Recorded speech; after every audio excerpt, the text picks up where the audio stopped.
Hello, everyone, and welcome back to Hangout, or welcome to Hangout. It's episode 7. Can you guys believe it? We're just trotting along with these episodes. Episode 7. That's right. And just a reminder, guys. If you don't already know, Hangout is just one of many shows on Revolver Broadcasting. What is Revolver Broadcasting? You might ask. Well, it's an entire network of shows for your entertainment, for your education, for your news, for your pure joy. So if you haven't already, please do make sure to follow or subscribe depending upon the platform you're viewing or listening on. But also make sure that you guys are visiting the website, revolverbroadcasting.com. The website again is revolverbroadcasting.com. If you were to visit it, it might look a little something like this. As a matter of fact, it will exactly look like this. And if you hover over where it says podcast, you'll see all of our shows there in one place, including this one. And if you want to go to any one of those podcasts or shows, you can just click on it and it'll take you directly in. Or you want to put faces to names, you can scroll down and see all the wonderful shows. And if you click on the listen here tab next to it, it will take you in and you can actually see even the live episode, whatever is going on right then, directly from the website. You can also go to our news chambers where we have daily devotionals written by our good friend Danny Tippett, prayer list, news stories, and assertions. We want to make sure that you guys we're promoting a culture of prayer. We want everybody to be able to pray for each other, pray with each other. It's fantastic. If you want to be added to that prayer list, just fill out the email form at the bottom of our website, and all those emails come directly to Sterling and I, and we'll get you going. And maybe you have a praise report. Maybe you're like, oh, this is a good thing. God bless me, and I'd like to get that removed from the prayer list. Well, you can do that too with email. You can also check out our shop where you can shop like a hot shot. Revolver, hot shot, get it. Yeah, we can go in and see all these different collections that we have, all of our different shows that we have over here at Revolver Broadcasting. Lots and lots of fun to be had. And one of the things that is really, really fun here, we just added this to the shop yesterday, literally yesterday, down here at the bottom, because we had the classic Alan is missing t-shirt. You know how Alan was always missing from Revolver Broadcasting. And we said, if you found him, please return him. Well, he was back on FFP last night on Faith, Family, and Politics. So we found him. Actually, he was in the woods, or we believe it was him. It was an Alan Squatch.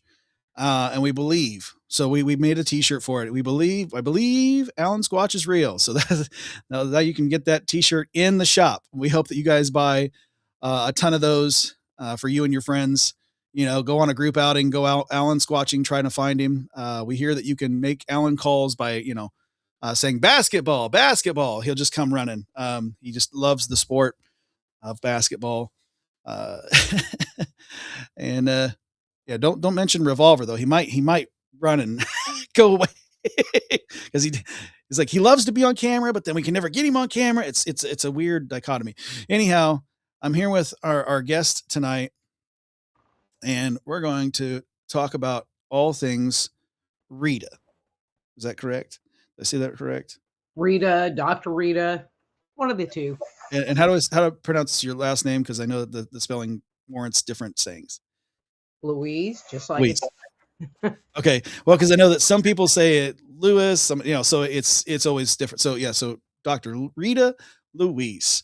And we're gonna the reason I always wait for things to be kind of awkward and on camera is because I want it to be flying blind. I want it to be, I'm getting to know you from ground zero, right? There's no real falsity here. We hadn't met before today, other than Facebook. We don't know anything, right? Not that. Exactly. So we're all getting to learn together who Rita is. Of course, here on the Hangout, we always start with warm-up questions. And so we have 3 of them, as a matter of fact. And the very first one is going to be, what is your favorite color? My favorite color is red. And don't ask me why. It's just red. It's a good color. It's a good color. Great in cars, except for the police, because they like you a lot. But I can appreciate that. Yeah, so I've learned, don't buy another red sporty car. Yeah. Yeah, anything that's like a minivan that's red, yeah. Sporty car that's red, you're gonna get stopped. Much. Yeah. Oh goodness. All right. So next warm up question would be favorite book. Favorite book is Mists of Avalon, which was written by Marion Zimmer Bradley. And it looks at the Arthurian legend through the eyes of Morgan Le Fay, which was his half sister, and who was a witch. And, and it was just really interesting. One of the things about Marion Zimmer Bradley's writing, and I just love her as an author, is she really brings the people in and she really brings the personalities in. So you feel like you get to know everyone, And so, I mean, this book was like 1,000 pages long. And so by the end, it's like, you just want to cry because you've just been involved in the lives of all of these people. And it's like, okay, the journey's over and I'm back to my reality. So a little different from the Joseph Campbell prescription of very formulaic. It's get to know everybody. That's really cool. mm-hmm. That's a different way of writing. I like it. And then final warm up question: favorite movie? Lord of the Rings. Lord of the Rings. It's a common one here. Really? And what makes you pick Lord of the Rings specifically? I just found it captivating, and it's one of those movies that you can just watch over and over again and just find new details in, And then my other, and I hate to say this is like a favorite movie, but I've seen it like a lot of times, is Rudy. The football player. Mm-hmm. And I was telling a friend of mine about it the other day, and not that like I sit there and intentionally watch it. Actually, I have several, but I'm like, and then you cry at the end. You always cry at the end or get teary. So, but favorite movie growing up was Jason and the Argonauts, the original 1960 something version, not the remake, which was yeah. Womp, womp, womp. Yeah. Can't beat those fighting skeletons. That's right.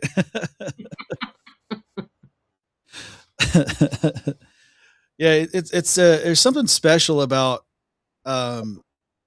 the practical effects versus like the CGI or anything that's kind of, I don't know, dressed up, so to speak.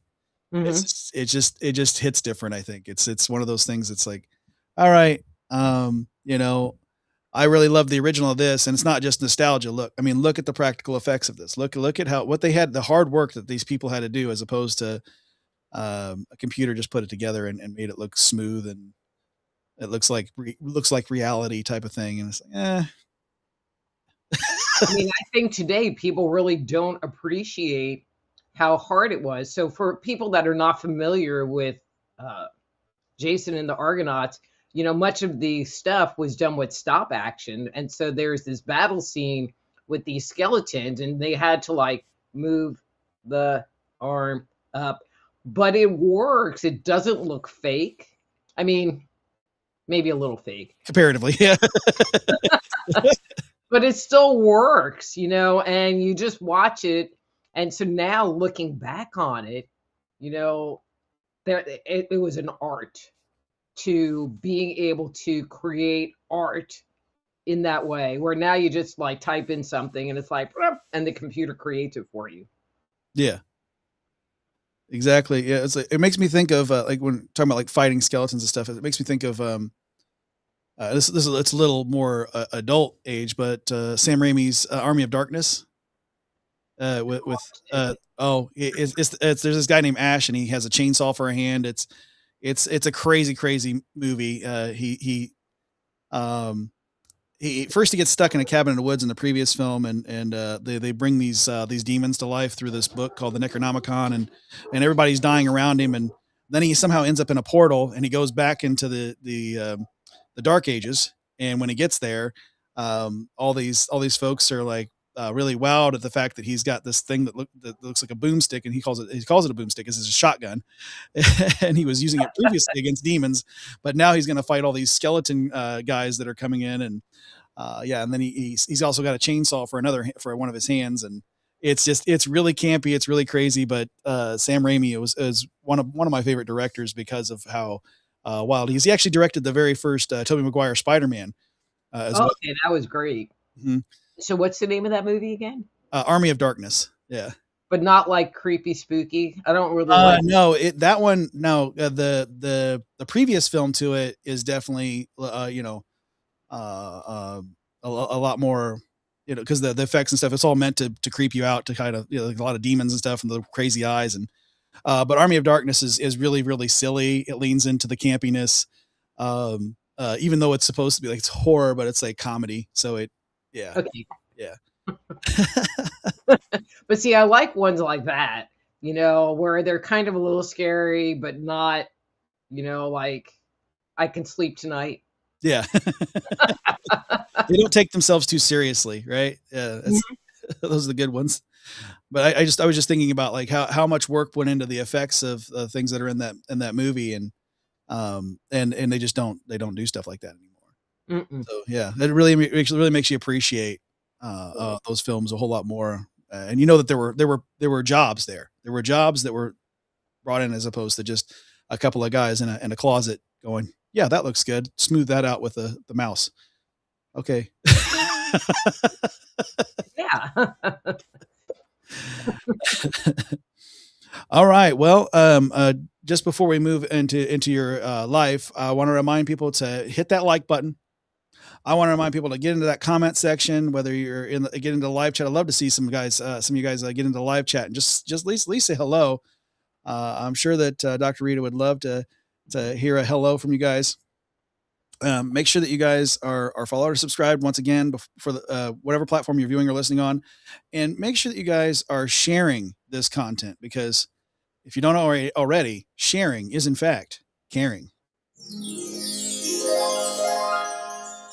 It's magical. It's magical to share. All right, Dr. Rita. So what we're going to do right now is we're going to we'll call it retrograde. We're going to go back to baby Rita, right out of the womb. You're in this world. That's where we're going to start. What was it like for you coming up? I don't even know where to go with that. Anywhere you like. So I am originally from New York, was born in New York City. I have 7 brothers and sisters. And so obviously I'm the third of the 7. So I identified myself as the first pain in the butt, because my brother and sister were much more compliant than I ever was. We lived in the projects. I really enjoy playing. Well, I'm going to say baseball, but it wasn't really baseball. So I have to explain it. So where we lived on the 14th floor. So there were 14, we lived on the top floor. So there were 14 floors in these buildings. So we played this game called Hit Off the Wall. And so you would get, we called them Spaldings, but now I know that it's Spalding. But in New York, they were called Spaldings, and it was a rubber ball. And you would take the ball and throw it against the wall, and then whoever else was playing had to catch it. And whoever caught it got to throw the ball up against the wall. Well, I sucked at the throwing the ball up against the wall, because I was playing with a bunch of guys. Yeah. And so, but I got really good at catching. I mean, really good at catching. And I don't know. It was really fun. So so this was till I was 10. We lived in New York City till I was 10. And one memory that I have, with this baseball thing, was there were a bunch of older kids playing baseball, but they needed other people to play. And my brother and I were, I don't know how we got involved. And we were definitely younger than these other kids playing, but they needed 2 more people. So my brother was on one team because he was a year older. So he was a runt. And they put me on a different the other team, and they stuck me at second base. And actually, I played softball as a young adult, because they didn't have like adult leagues. Well, even as an adult, I played on co-ed leagues, and I always played second base or shortstop. But anyway, so they stick me on second base. So of course, whoever's at bat has to like try to knock me down with the ball. Mhm. They hit this line drive right at me. But, oh, here's the but. But then I caught it. Oh, awesome. Because I could catch. Because I played, hit off the wall with all these guys. Kind of stung because it was fast.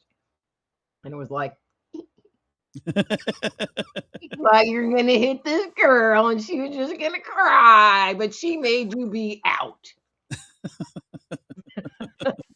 It's like, well, bye.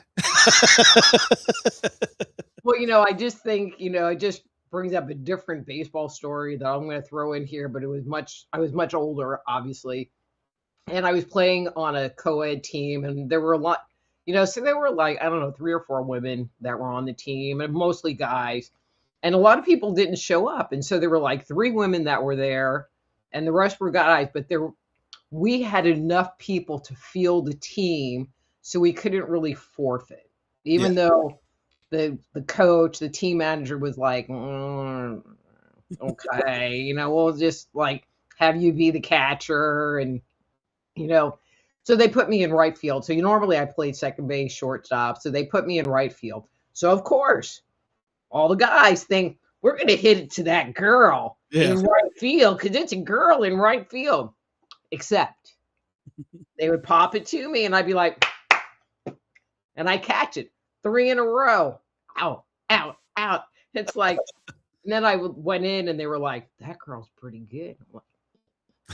And it's like, yeah, made those innings real short. They stopped hitting the right field. Oh, I bet. I ain't gonna lie. I would have thought the same thing. I would have done the exact same thing. It was like, oh, there's girls over there. That's where I'm hitting it. Yeah. It's like, ha. That's what you get for thinking. So, okay. So we lived in New York City. I mean, that was interesting.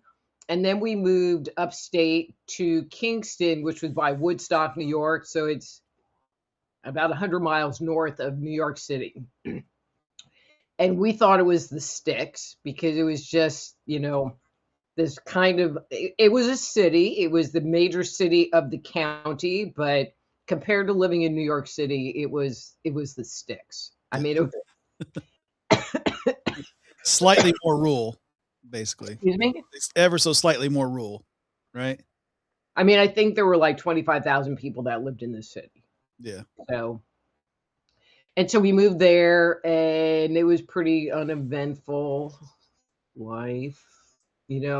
Ran around the streets a lot. We didn't, it was back in the day where your parents kicked you out of the house. Mm-hmm. It's kind of like, what are you doing in here? I mean, my mom was like, if you're going to be in the house, you're going to do chores. So we learned very quick, get outside as fast as you can so that you don't have to do chores, so. And there were a ton of us. So there were 7 in my family. I mean, I'm going to say 6 at the time because I have one sister who's like really younger than everybody. And then my neighbors. The youngest sister's the oops. Well, I think there were a lot of oops. And as we like to say, and then my parents went to marriage counseling and now we have another sister. So that was a big oops. I mean, because I think between my second to youngest sister and that sister, there was a 9-year difference. Wow. And I'm 16 years older than her. And my sister is 20 years older than her. So I had a girlfriend who had a baby. She was very young. And she was a year younger than me. And so I would walk my sister and she would walk her baby. Anyway. But across the street was a family and there were 5 of them, and so we all like ran the street and we lived on this dead end street.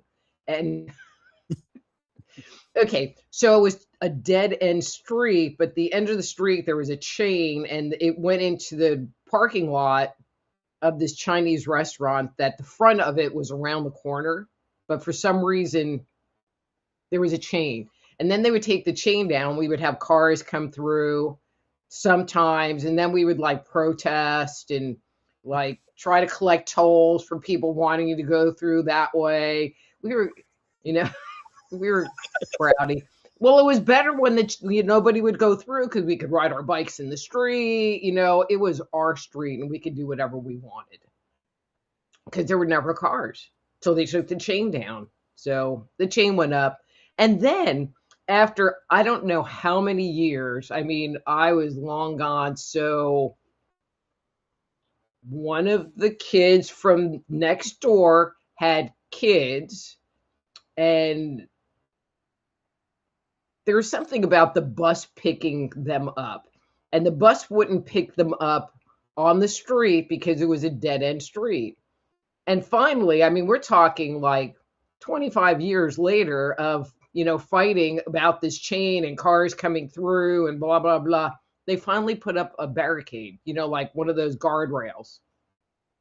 25 years of it. Yeah, let's put something more concrete here, literally. Yeah. The chain. Yeah. Yeah. But we used to play in the Chinese parking lot, and that was Mr. Eng, and he didn't like us in his parking lot because we would like ride our bikes around and whatever, and he would come out and be like, "What? You're gonna have a wig over here and a wig over there, and your head roll over there?" And Mr. Eng and my whole family can like imitate Mr. Eng saying that because it was a pretty regular occurrence.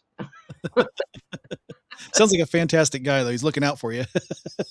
No, he just didn't want us in his parking lot. And I could understand like if it was dinner service or whatever, but it wasn't. It was, on a Saturday afternoon when we were out running around. So,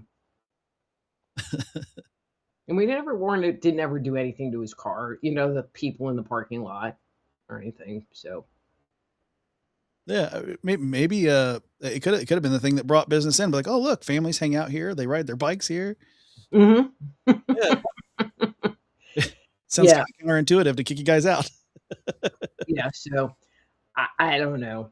I mean, but we were just kind of rowdy, rambunctious kids, and there were a lot of us, and then around the corner, I'll say around the corner, was a cemetery that was from the late 1700s, early 1800s. So the city that I grew up in was actually the first capital of New York State.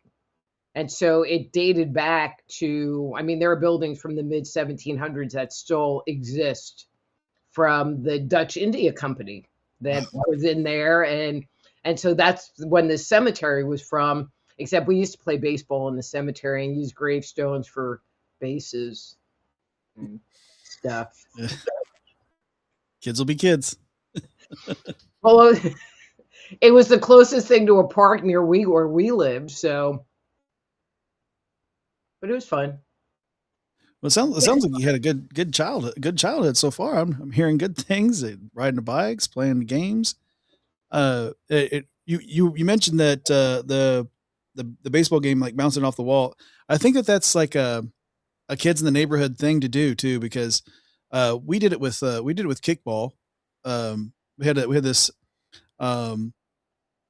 those large like dodgeball sized ball, and we would do it or a kickball. But kickballs were a little more expensive. Dodgeballs were always a little bit cheaper because instead of they're slightly smaller, but they still had a good kick, just like a kickball. And my friend Alan and I, he invented this game called Kickback, or at least we believe that he invented it. I mean, I'm sure other kids played it, but he called it Kickback, and all it was just you had to keep trying, like much like racquetball. You had to keep instead of using a racket, you used your foot to try to keep kicking it back off the wall. And we had the squares of this church parking lot that was across the street from my house and in behind his, because we were living that close to each other, and we would try to get in between the squares in the parking lot, and that's how you knew if you were inbounds or out of bounds. But the roughest part is if you were able to kick it at an angle off the side of the parking lot, because the church parking lot was on the church was on a hill, and so was the parking lot. So there's this major slope off the side of the parking lot. So if you were able to kick it at a certain angle, you could send somebody careening over the side of that hill. It's all made of blacktop too. So if they went to go try to kick it and go off that edge, they went down. I mean, one of the things that we learned pretty quickly was to play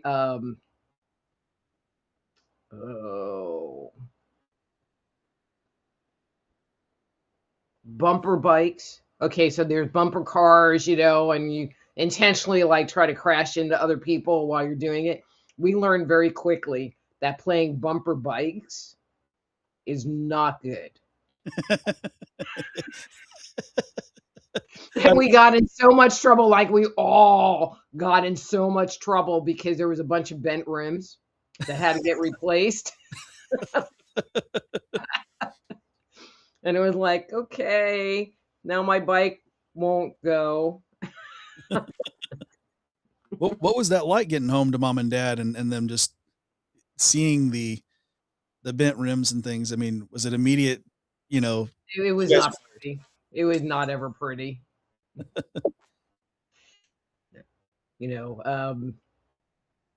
I mean, they were pretty strict.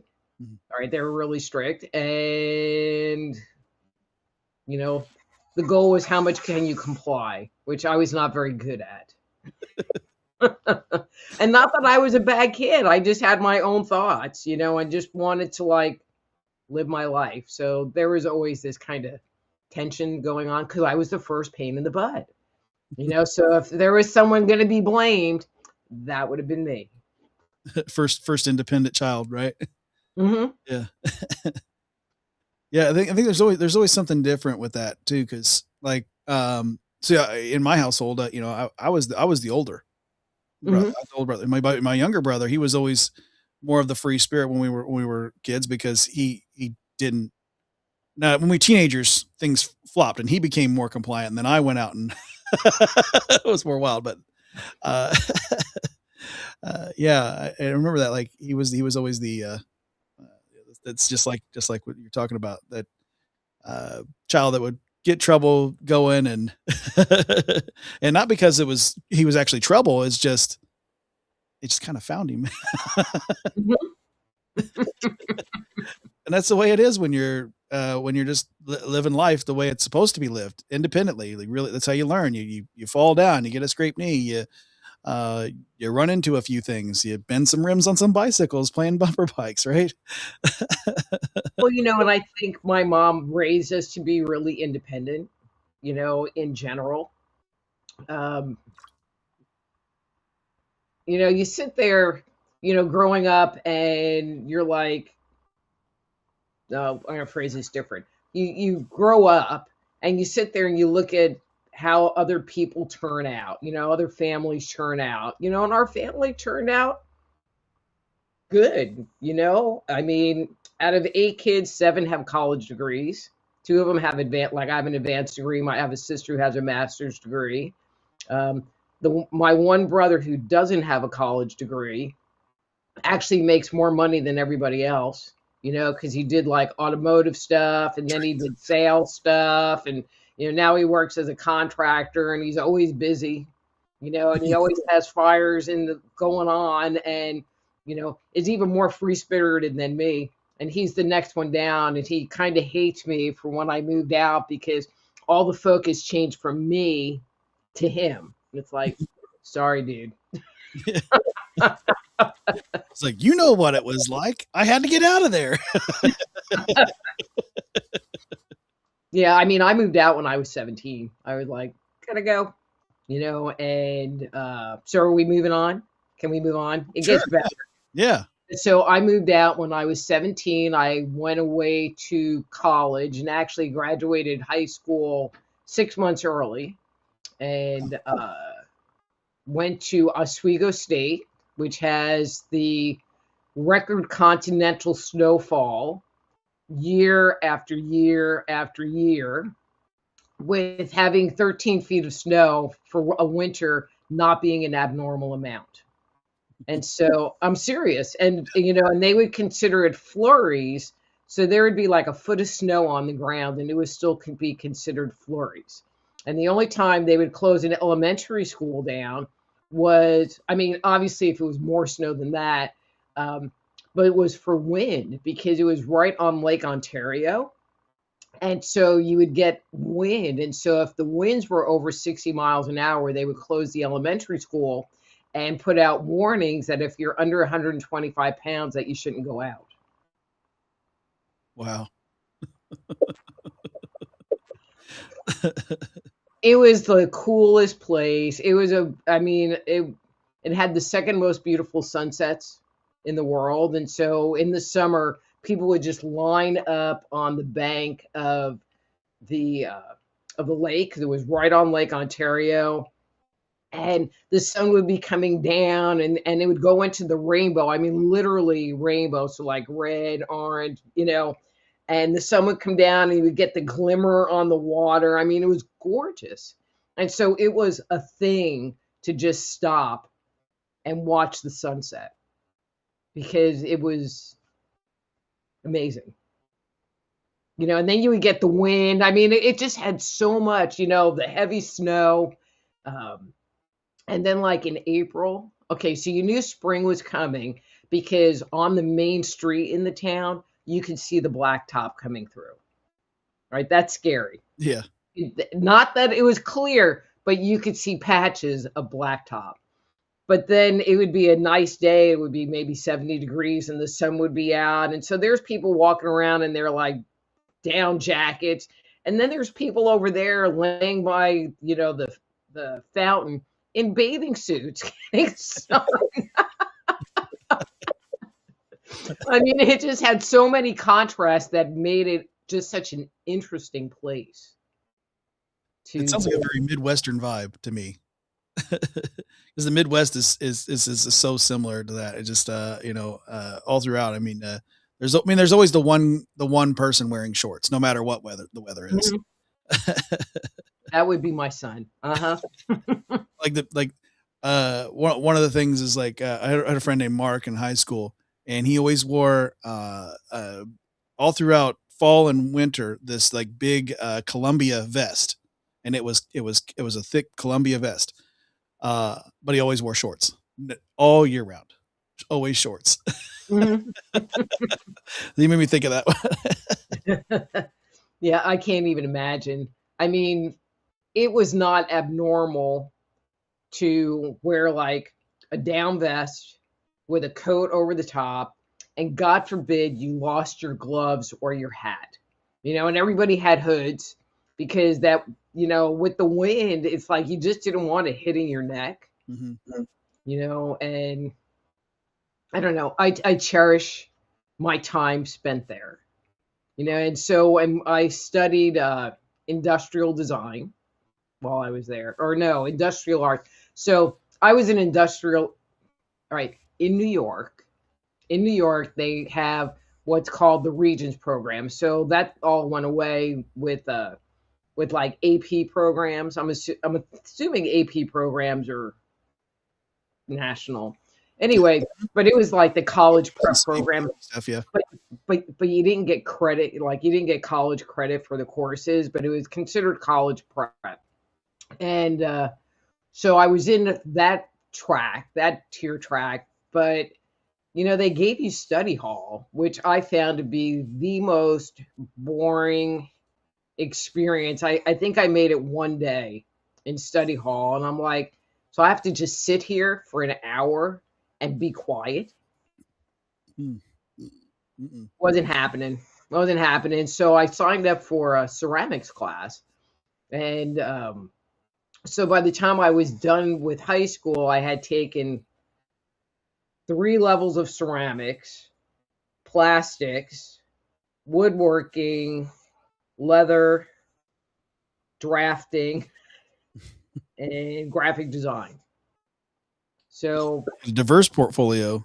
Well, it was all the shop classes they offered. The only ones I didn't take was electricity and metal, which I was not interested. Electricity just seemed really boring. but when I was done, that's what I wanted to do, was to do something with industrial arts, because I really liked that. Um, and so in Oswego, they had an industrial arts education program. Then basically they were training you to either become an industrial arts teacher, or many people that graduated from that program went into, which now that I know, like manufacturing engineering, working, putting together processes, helping with materials, but more in the manufacturing side of stuff. And but I didn't like that. I mean, I like the work, but I didn't like where it was trying to funnel you. Mm. So I stayed there for 2 years and then transferred. Plus, it was freezing constantly with 13 feet of snow. And I moved to California Big and change. went to San Jose State and studied industrial design, which was more the conceptual part. And so people that do industrial design, so your computer looks the way that it does, and so a HP computer looks different from a Apple computer, which looks different from a Levano computer. And it's because someone designed them to look some way. Mm-hmm. And so that's kind of the essence of industrial design, is coming up with what it's going to look like, you know.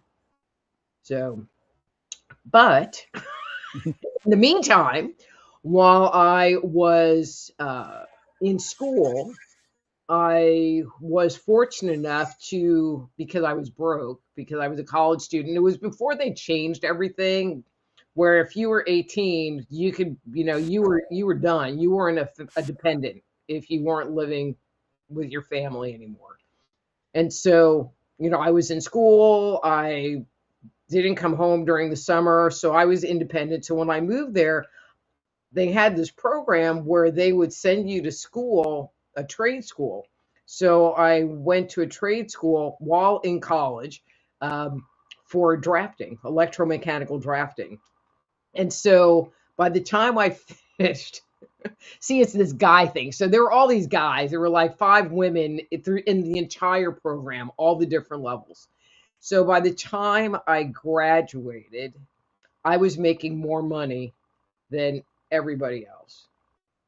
And so, like, this one guy who was always like so cool and so proud and whatever. And he goes, "Yeah, I got a job working for so and so, and I'm making $6 an hour," which wasn't bad money at the time. Wasn't bad money at the time.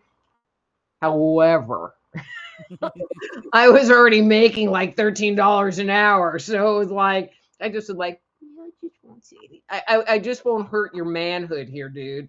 But I haven't made $6 an hour in like 2 years or 3 years. So, I mean, I think the first drafting job I got, I was making $6 an hour. Anyway, so, so did that, and then worked as a drafter, electromechanical drafter, for a number of years, and then kind of moved more into the management side and did what's called configuration management.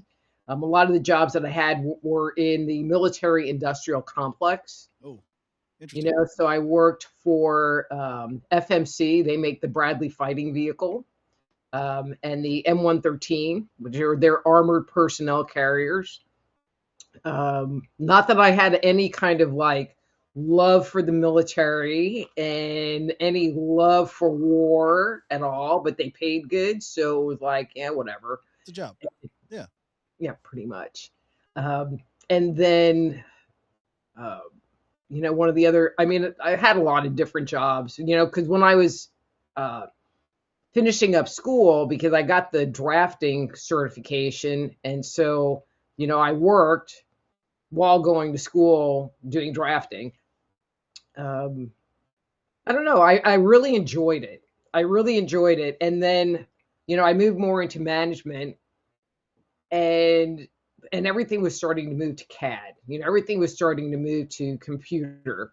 And I was so, and I laugh at myself at this now. I was so not interested in doing the computer drafting stuff. My thought was, what? You're going to sit there 8 hours a day on a computer? Who wants to do that?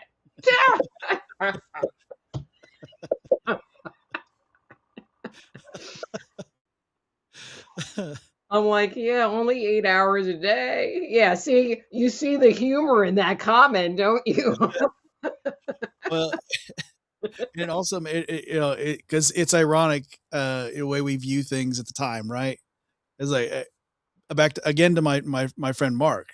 So he had in high school he had what they called a Palm Pilot. Do you remember the Palm Pilot? Hmm. And it could store 5 MP3s on it. He's like, Wow. yeah, and he said this is the wave of the future, and I was like, we've got CDs. I don't. Nobody's gonna want to store it on a device that you put, because how do you know who you're listening to? He's like, it says it on the screen. I was like, no, no, no, no, no. You don't understand, sir. You take the disc and you put it. He's like, no, you don't understand, sir. And I was like, it's never gonna take off. Well, and it's interesting because I went from cassette tapes to MP3s. Like, I think I own literally like 5 CDs, if that, maybe 3. And that's it. I never bought any, never owned any. Um, it was in the day of Napster where you could download music for free. So I amassed quite a collection. Yeah, well, and good collection back then. You could actually get a good collection. Oh, those there was some of those bait and switches ones. It's like it'd say it was one thing, and then get it downloaded, and like this is not what I wanted. Mhm. This is not what I was looking for. Music is always something that I think connects folks though too, because I mean, um, that that I think there's nothing like the vibrations of what comes out of a record though. I think there's something special about having that vinyl against that needle, and um, I'm pretty sure you know about vibrations and everything, but Mhm. what's so amazing about that specifically is with um, the way it's recorded. So it's recorded on reel to reel usually, and that is then all the vibrations that are in the original intent of the music are then pressed into the wax. Mhm. So when you magnify that, I think it's either 1000x or 100x. I can't remember what I think it's 1000x. And you look at the vinyl, you can actually see the vibrations of the music. Mhm. So when that needle hits that vinyl and plays it through analog speakers, not digital, analog speakers, you're actually feeling the intent of the original artist and the original music, as opposed to when it's digitized, where it's like, oh well, that's fun. I get that this guy's got sympathy for the devil or whatever, but I don't feel anything. But if you put that record on, you know exactly what they meant, how they felt, and all that um, translates, right? It's something special about that, um, and how that because everything's made of vibrations, right? Um, and so it's just really really cool with music specifically, and how that gets from intention to impression to playing through a speaker, and then those vibrations hit you, and you're like, oof. But see, that's really interesting because I am a live music head. Like I don't really listen to, like when I would be at work, I would have my CD player in my headset and it just kind of kept me company and I could dance while I'm supposed to be drawing or like doing leg lifts. Because when you did drafting back then, you had a table and a little stool, Yeah. so you didn't even get like a real chair. You just had a stool. So I would just stand all day and just like dance and work. Um, but I'm going to have to try that. I'm going to have to find somebody with a turntable and see because I'm not really interested in just like listening to music or because it just doesn't have that same feel. Although I did go see the Michael Jackson movie last night. Oh, is it good? Well, I mean, I grew up with Michael Jackson, so there's that part. It was And my life. Born in the 80s, so he was my entire life actually. So yeah, I mean, for me, I wanted to have the cinematic experience, but I also wanted to have the Dolby audio experience, which was very important. And, so Jamal Jackson's son plays Michael. And wow. and he was just really good. And it was just, to me, it was really good. How's that? Okay, I was trying to not dance so much in my chair. And I don't know what the people next to me were, because I'm just like.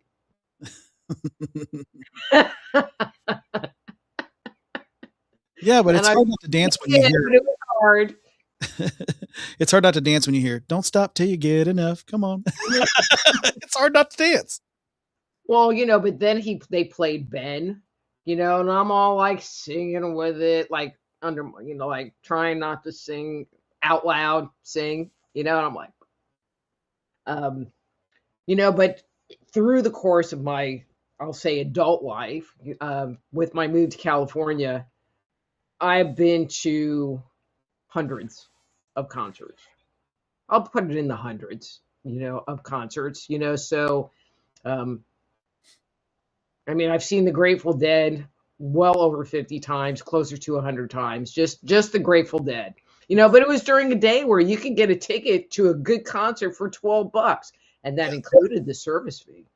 Well, and the best thing about the Dead is it's different every time. It's never the same concert twice. No. People are always like really judgmental about them. I'm like, dude, just go to one. I went to one, and of course, it was just a few years ago, so it was when John Mayer was part of the crew. But still, I had a blast. But it's an experience, there's listening to the records, which just don't cut it. It just doesn't cut it, versus going to a live show. And so, okay, so last weekend, so, I told you I was going to be out of town. So last weekend was one of my girlfriend's birthday. I'm not going to say an age, but it was her birthday. And she was one of my Deadhead friends. So this whole big group of us that would go to shows together all came out for her birthday.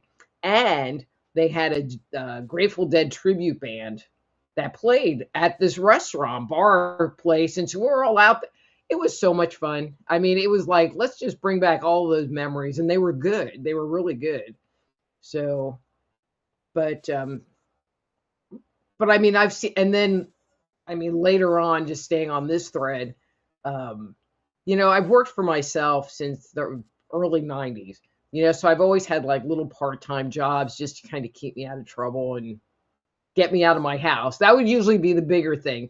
Get me out of my house and out from in front of the computer that I'm not going to be sitting in front of for 8 hours a day. And, so I got this job doing security at this concert venue. It was an outdoor amphitheater. So like starting in April through October, whatever, they would have concerts. And the way I like to say it is they paid me money to go stand there and listen to live music. Nice. Hurt my feelings. Like this one other venue, it's had 3,000 people, and I would work there sometimes, and I had to guard the soundboard, which was like a totally lame job, but soundboard, best spot for the Eagles comeback reunion tour. Wow. Yeah. I was like, do I have to guard the soundboard? I love that job. That sounds like a fantastic job. I have a theory too with the Eagles. Since you brought it up, I have a theory that if you were to bring a child up and introduce them to each of the members of every iteration of the Eagles individually first, because almost all of them had a pretty stellar solo career or careers with other bands, and then go, hey, just so you know, all these guys that you like, they were in a band together at one time or another, Mhm. and then play the Eagles for them and watch their brain explode. Mhm. So here's a little weird tidbit. So Don Henley grew up near the city I live in now. So currently. And so there is this, it was a hotel, and it's right next to the train track. And there was a bar in there. And apparently, Don Henley bought the bar, the physical bar, from this hotel because it was dilapidated and whatever. Well, when they decided to go and renovate this hotel, and the hotel part's not renovated, but they made a restaurant, and it's really nice, he donated the bar back to the restaurant. Nice. Isn't that totally cool? That is very So it's the original, like, early 1800s bar that was there that Don Henley took that he gave back. A little tidbit. what an amazing voice too, right? That Hmm. rasp and oof. Talk about vibrations. Hmm. Whether you hear him on record or whether you hear him on digital, it still translates, I think. I mean, it's just to me a very different experience. And, you can end up going to a show that you think is going to be like, all right, so there were some shows that I did not like because I didn't like the crowd, because they were just kind of violent. Yeah. It was just like not a good crowd, and they would rush the stage and throw garbage cans. It was just, I didn't care for those shows, but I could say I got to experience it, and then there were other ones that were like I got to see Marilyn Manson, who would never have been on my list of Yeah. people that I would ever buy a ticket to go see. But they were paying me to have to go watch Marilyn Manson. And it was actually a really good show. I mean, not my style, but it was a really good show. Yeah, he's a showman. Yeah. Mhm. I was impressed that way. Yeah, I think it's kind of a universal thing. We, even if it's something that it's not our thing, we can still appreciate art that's not for us specifically.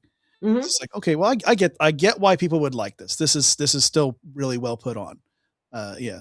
Uh, uh, would you say that was there any things that was like really really off road for you, that you were like, this super surprised me that I truly truly liked it outside of Maryland? Uh, Pink, I really enjoyed. I was a little surprised about that. I mean, I'm old, so when it becomes like more contemporary artists, you Yeah. know, and my kids, like one son listened to Tool a lot. He was the more music guy, and Nine Inch Nails, which I didn't care for, and I never saw them live. But like Tool, I saw them live. They were actually pretty good. Um, I'm just trying to think. Maroon 5, I thought they were actually really good. Evanescence, I thought was really good. But it was just music that I never listened to because it's not my era. Yeah. You know, versus going to a Chicago concert or Eagles or you know Right. something like that, where like I know a song and know the words, kind of thing. So I literally listened to all that. Everything you just mentioned. I'm a bit eclectic when it comes to music. I listen to a little bit of everything, but no, when you brought up Tool, their drummer, as far as I know, or he's the only one that I've seen, um, as far as big bands anyway, he can play 11/16 timing, which, most of your music is just like 4/4 beat. You think of like Johnny Cash, it's a 4/4 beat. Simple, but that speed and be able to be precise, and not, I think the only comparison would be like Neil Peart from Rush, but he couldn't even play that speed. He could play a lot of different parts of the drum set, but he could never play 11/16 timing. That was well beyond his scope, of what he was able to do. So it's really really, an experience, to see Tool, just if nothing else, just for the drummer. Amazing show. See, now I'm gonna have to like watch a video and like check that out. So is there any song in particular that he does that, or is that just what he normally plays? Well, yeah, any of their faster songs. So like when they lean into it, like the song Parabola and stuff like that, where you start to hear it pick up, where instead of Mhm. it's just a bump, ba-dum, bum, bum, bum, bum, bum, bum. Yeah, his hands in most video clips, and at least until they get to 4K, his hands are moving so fast that the frames can't catch up. I'm gonna have to go on YouTube. The power of YouTube. You can watch anything. That's right. Yeah, there's some amazing drummers out there, but he's one of those that it never ceases to amaze. I mean, like I said, just to listen to just his drumming, you're like, wow, it creates this appreciation for that particular art, because so many people, when they're listening to a song, they hear the lead guitar, they hear the lead singer, and everything else is just kind of like it's there, it's keeping. Mhm. But when you see someone truly talented like that, you're like, there's something a little more to this. It's not just keeping the beat. Well, I'm gonna go back to the Grateful Dead, just Yeah. because you've seen them, so you've had that experience, but they have two drummers that play, and during the show, they would always go into this like 5, 10, 15-minute drum solo, which was usually the time to go pee, but it wasn't really a good time to go pee because that's when everybody else went to go pee. So, because it was the drum solo. Yeah. I'll tell you what, they were excellent, and you could just stand there and if you could just listen to it, it was just kind of intoxicating. They would just take you on these little rivers of sound and percussion that no one else does. Well, you know what's really makes them stand out also. I mean, because on the record they had to be on time, but when you see them live, you quickly realize that they're a band that they're off time ever so slightly on purpose. Hmm. And it's if you're not ready for it, if you don't already know that going in, it can throw you off center. So that's why it really is an experience. Like you call it an experience. It is an experience. It's not just another music show. It's an experience. And they even call the tickets, if it's paid for you, they call it getting a miracle. They call it getting a miracle if you get it. Yeah. So I know quite a bit. All right. So back in the day, you would go and somebody would go and get in the line. So I lived near Palo Alto and they always played the Frost Amphitheater. So I was the closest. And so I would do line duty. And they played 5 days in a row. So you were there 5 days in a row. And I would do line duty. And so I would get there at like 7 o'clock in the morning and not even be the first person in line.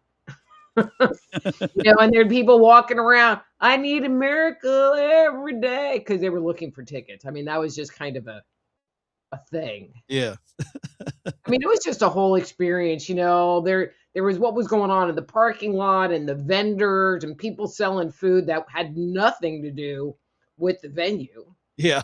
And not getting stopped by the health department because it's kind of like in football, how they have the pregame Tailgating. party, whatever, tailgating. It was like that, except imagine everybody in tie-dye. Yeah. Yeah, it's not always food. That they sell and on there's always the guy that's selling pins. You gotta have the guy that's selling pins because you have to fill up your denim jacket with something, right? Mhm. There's always a guy got dead pins, got dead pins. Yeah, I don't know why they got rid of pins. I have a collection of pins, and then they just stopped making them. It's not. I changed over to magnets, but now I have a stainless steel refrigerator, and magnets don't stick to the stainless steel, so it's just not. It's not the same. Yeah, it's not the same. There's something special about film. I have a it's an old military style jacket that my grandmother bought me, and it's filled with pins and safety pins and patches and like one of the patches is a Spider-Man, the other one's a Grateful Dead patch. So I got a Woodstock patch. I got a little bit of everything on that thing. People always go, Those are the wow. best. Yeah. They say, And then you have to watch it because someone might steal it because it's cool. yeah. Well, they always say like, where'd you get that? Where'd you buy? I'm like, I didn't buy this like this. It's made. This is what I experienced on here. Yeah, well, and sometimes, you get those buttons that like they mean absolutely nothing, but people it's like, what does this one mean? What is hot lips? It's like, I don't know. Yeah. It's just like it was a pair of lips. It said hot lips. I thought it was funny. I put it on the jacket. Yeah, I miss the button days. I mean, I had bulletin boards with buttons on them, and I moved and never put them back up, but I literally have no, all right, so the 15 by 9 FedEx box, the kind of flat rectangular one, Mhm. filled to the brim, packed with buttons. That's how many buttons I ended up with. It's A lot of buttons. and there's probably a story behind almost all of them, right? Yeah. Well, and then you could find them in the Goodwill, Mhm. up at the counter by the jewelry stuff. They would inevitably have a bowl of buttons. And so you could find like these cool 60s buttons. So they were already vintage at that point in time. Mhm. Like I found one that was flower power, and that's what it said on the button, but it had a vinyl flower around the outside. And I'm like, oh, that is so mine. And I think the most expensive button I ever bought was it was at an antique show, and I found a Janis Joplin and the Holding Company button. Nice. I paid $10 for that. That's the most expensive button I own. I'll say nowadays, I think the only the only places you see buttons nowadays are like, well, maybe still the Goodwill. Sometimes it's the Goodwill, but bookstores usually is the only place that I see them anymore. It's kind of rare. It may be like a used bookstore, one of that kind of genre where it's more vintagey Yeah. type stuff. But then when you walk in and you have that vintage bookstore smell, like the old library smell, it's just like, I know it's mold, but I'm in heaven. And then you can find, I mean, I love vintage bookstores because you can just find like just some really bizarre stuff. And okay, so this is gonna just like no mean cards or letters, anybody. Yeah. So I was at this one store and I found this book, and I kind of kicked myself in the butt for not buying it because it was just so unique. And I don't know the title, whatever. Obviously, I didn't buy it. But the best way I can describe it was that it was written in Ebonics. Okay. So for people, this sounds so terrible and it sounds extremely super racist, but there is a segment of the population, of the African American population, that kind of talk with their own, I don't want to say dialect, but their own, I don't know. Yeah. I don't know what the word would be. It's just the way people talk. Yeah. Everybody has their thing. I mean, if you, I can put it this way. They have their own kind of slang that they talk in. Yeah. And this book was written with that tonality. Mhm. And I've never seen a book ever published that was written as if you were talking to someone that had that vocal style. And it was like, wow, that's kind of interesting. Well, and if you move from different parts of the country, then those Ebonics will change, and it also changes. I mean, just like going from Wisconsin to Tennessee, we had an instance where we were going. We went on a fishing trip to Wisconsin, but we had one of my cousins with me who's from Tennessee. My family's from Indiana, so we're Midwest. Now Wisconsin's a little more, it's northern Midwest, but it's almost Canada type thing. We're in the what they call the UP, the Upper Peninsula side of Wisconsin, by Michigan. But yeah, so we're up there and we're getting to fill up, and this guy comes out and he asks my cousin, he says, "Hey, is that your boot?" And my cousin, Minnesota. yeah, and my cousin goes, "Do what?" And my dad, who's standing in the middle, he's pumping the gas at the time. He goes, "Yes, if that's your boat." he goes, he goes, "Now," he's my second cousin. So he says, "This is my grandpa's boat." So he goes, "No, that's my uncle's boat." And so the guy from Wisconsin goes, "Huh?" He goes, "He said that that's his uncle's boat." So my dad's playing translator. Everybody's speaking English, but nobody could understand each other between. So I live in Texas. Okay, so I lived in California for a really long time, but I live in Texas now. And I've lived in Texas for a really long time. But my family's all from New York. They all live in New York. And so when I go there, okay, so in Texas, they can always tell that I'm a Yankee, Yeah. and they know like I'm not from around here. Um, but then I go home and they're like, "You sound like a Southerner." And I'm like, okay. I think because I've incorporated the word y'all, Yeah. like I will say y'all and not you all, you know. Maybe that makes me a Southerner. I don't know. We see it in the Midwest too. So it's yeah. I don't know. It's I think it's yeah. It's just funny how the different styles within English. Everybody's speaking English, but everybody has their. I mean, Gen Z. Oh my goodness. Take a look at what they're doing with the English language. Yeah, I have no idea what they're saying. They're talking about. The only word I know is "riz" because they use the word "riz." It means charisma. Somebody's charisma. How correct charismatic they are. That's the only word I know. All these other words, I'm like, uh, I'm just lost at what they're using as slang nowadays. I'm like, I know what the word "cool" means. That's still a thing. The word, and we had like tubular, which that went out. Righteous, that all went out. So I have no idea what these kids are talking about nowadays. But still all speaking English. We just it just changed. Yeah. Well, I guess I'm glad I'm not really exposed to that. 'Cause I'd be like, huh? Huh? But I mean, I think it's funny, like even with online stuff, like LMAO, I'm a little dyslexic, so I have to sit there and like really think about LMAO. Yeah. And people will sit there and go, "What is that?" Or BYB or BRB. It's like, Yeah. "What is that?" And I'm like, come on. I mean, because online stuff has a whole other vocabulary. Whole other lingo. Yep. Yeah, well, like I just typed it here in the live chat. So our good friend Darmac said good evening. I told him good to see you, but I used GTSY. That's how we shorten it. Be right back for BRB.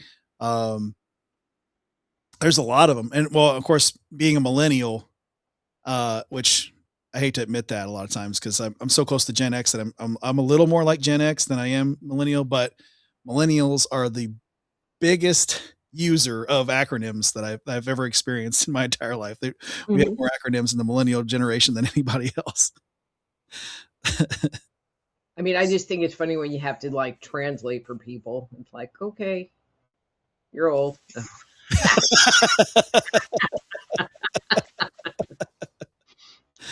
Or I have some friends that it's like they're like trying to do something on their phone. Okay, so I'm a desktop user. Okay. Love my desktop. I can figure out anything on my desktop. On my phone, I can figure it out eventually, but I gripe about it because it doesn't operate the same as the desktop, and I do all of my work on my desktop. But then I have friends that just can't even like navigate their phone, like how to add a contact. I'm like, okay, that's kind of like really basic stuff here, dude. And they're like poking around. It's like, just give me your phone. I'm just gonna fix it. Yeah, I think it's a trouble with uh, being a millennial. It's like in my family, I experienced both the rotary phone because my granny had one in her house in Tennessee. We had the rotary phone, so I know how to dial a phone on like that. But I also understand the concept of a modern cell phone, and I had all of that technology throughout my life, so I'm familiar with every bit of it. But then you have the young kids who never had the rotary phone; they have no idea what they're looking at because it's like what the phone. This phone has a cord on it. What's going on there? And and why I is it hanging can't on the take it in wall? the other room. Yeah, Cordless phones with speakers, one of the best inventions on the planet. So then when you're sitting on perpetual hold, waiting for somebody, you're not like attached to the wall, which was, you know, not fun. Uh, the answering machine and caller ID. Oh, because then you could go, yeah, I'm not answering.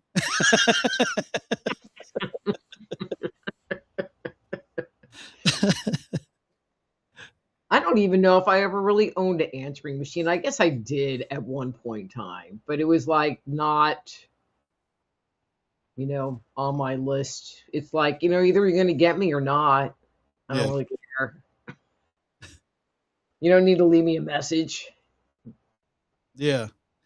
I think it was one of those things where uh, yeah, depending upon where you're at in the age group, like you either experienced it and had it throughout a certain amount of time, where you're just like, it was kind of here and gone for me. Yeah, because I mean, it wasn't too long into the 90s that voicemail was kind of a thing where it was like now it was just going directly to your phone. So yeah, Well, big I tell my friends, don't leave me a freaking voicemail because now I have to go listen to it or listen to enough of it. And I'm with Verizon. It's like, you have a call from Thursday, March 21st, 2026, from phone number, blah, blah, blah. Duration. I mean, it takes forever just to get through all of that just to listen. delete the message. That was great comedic timing, and I appreciate it. Well, because it's, you have the caller ID, so I know when people call.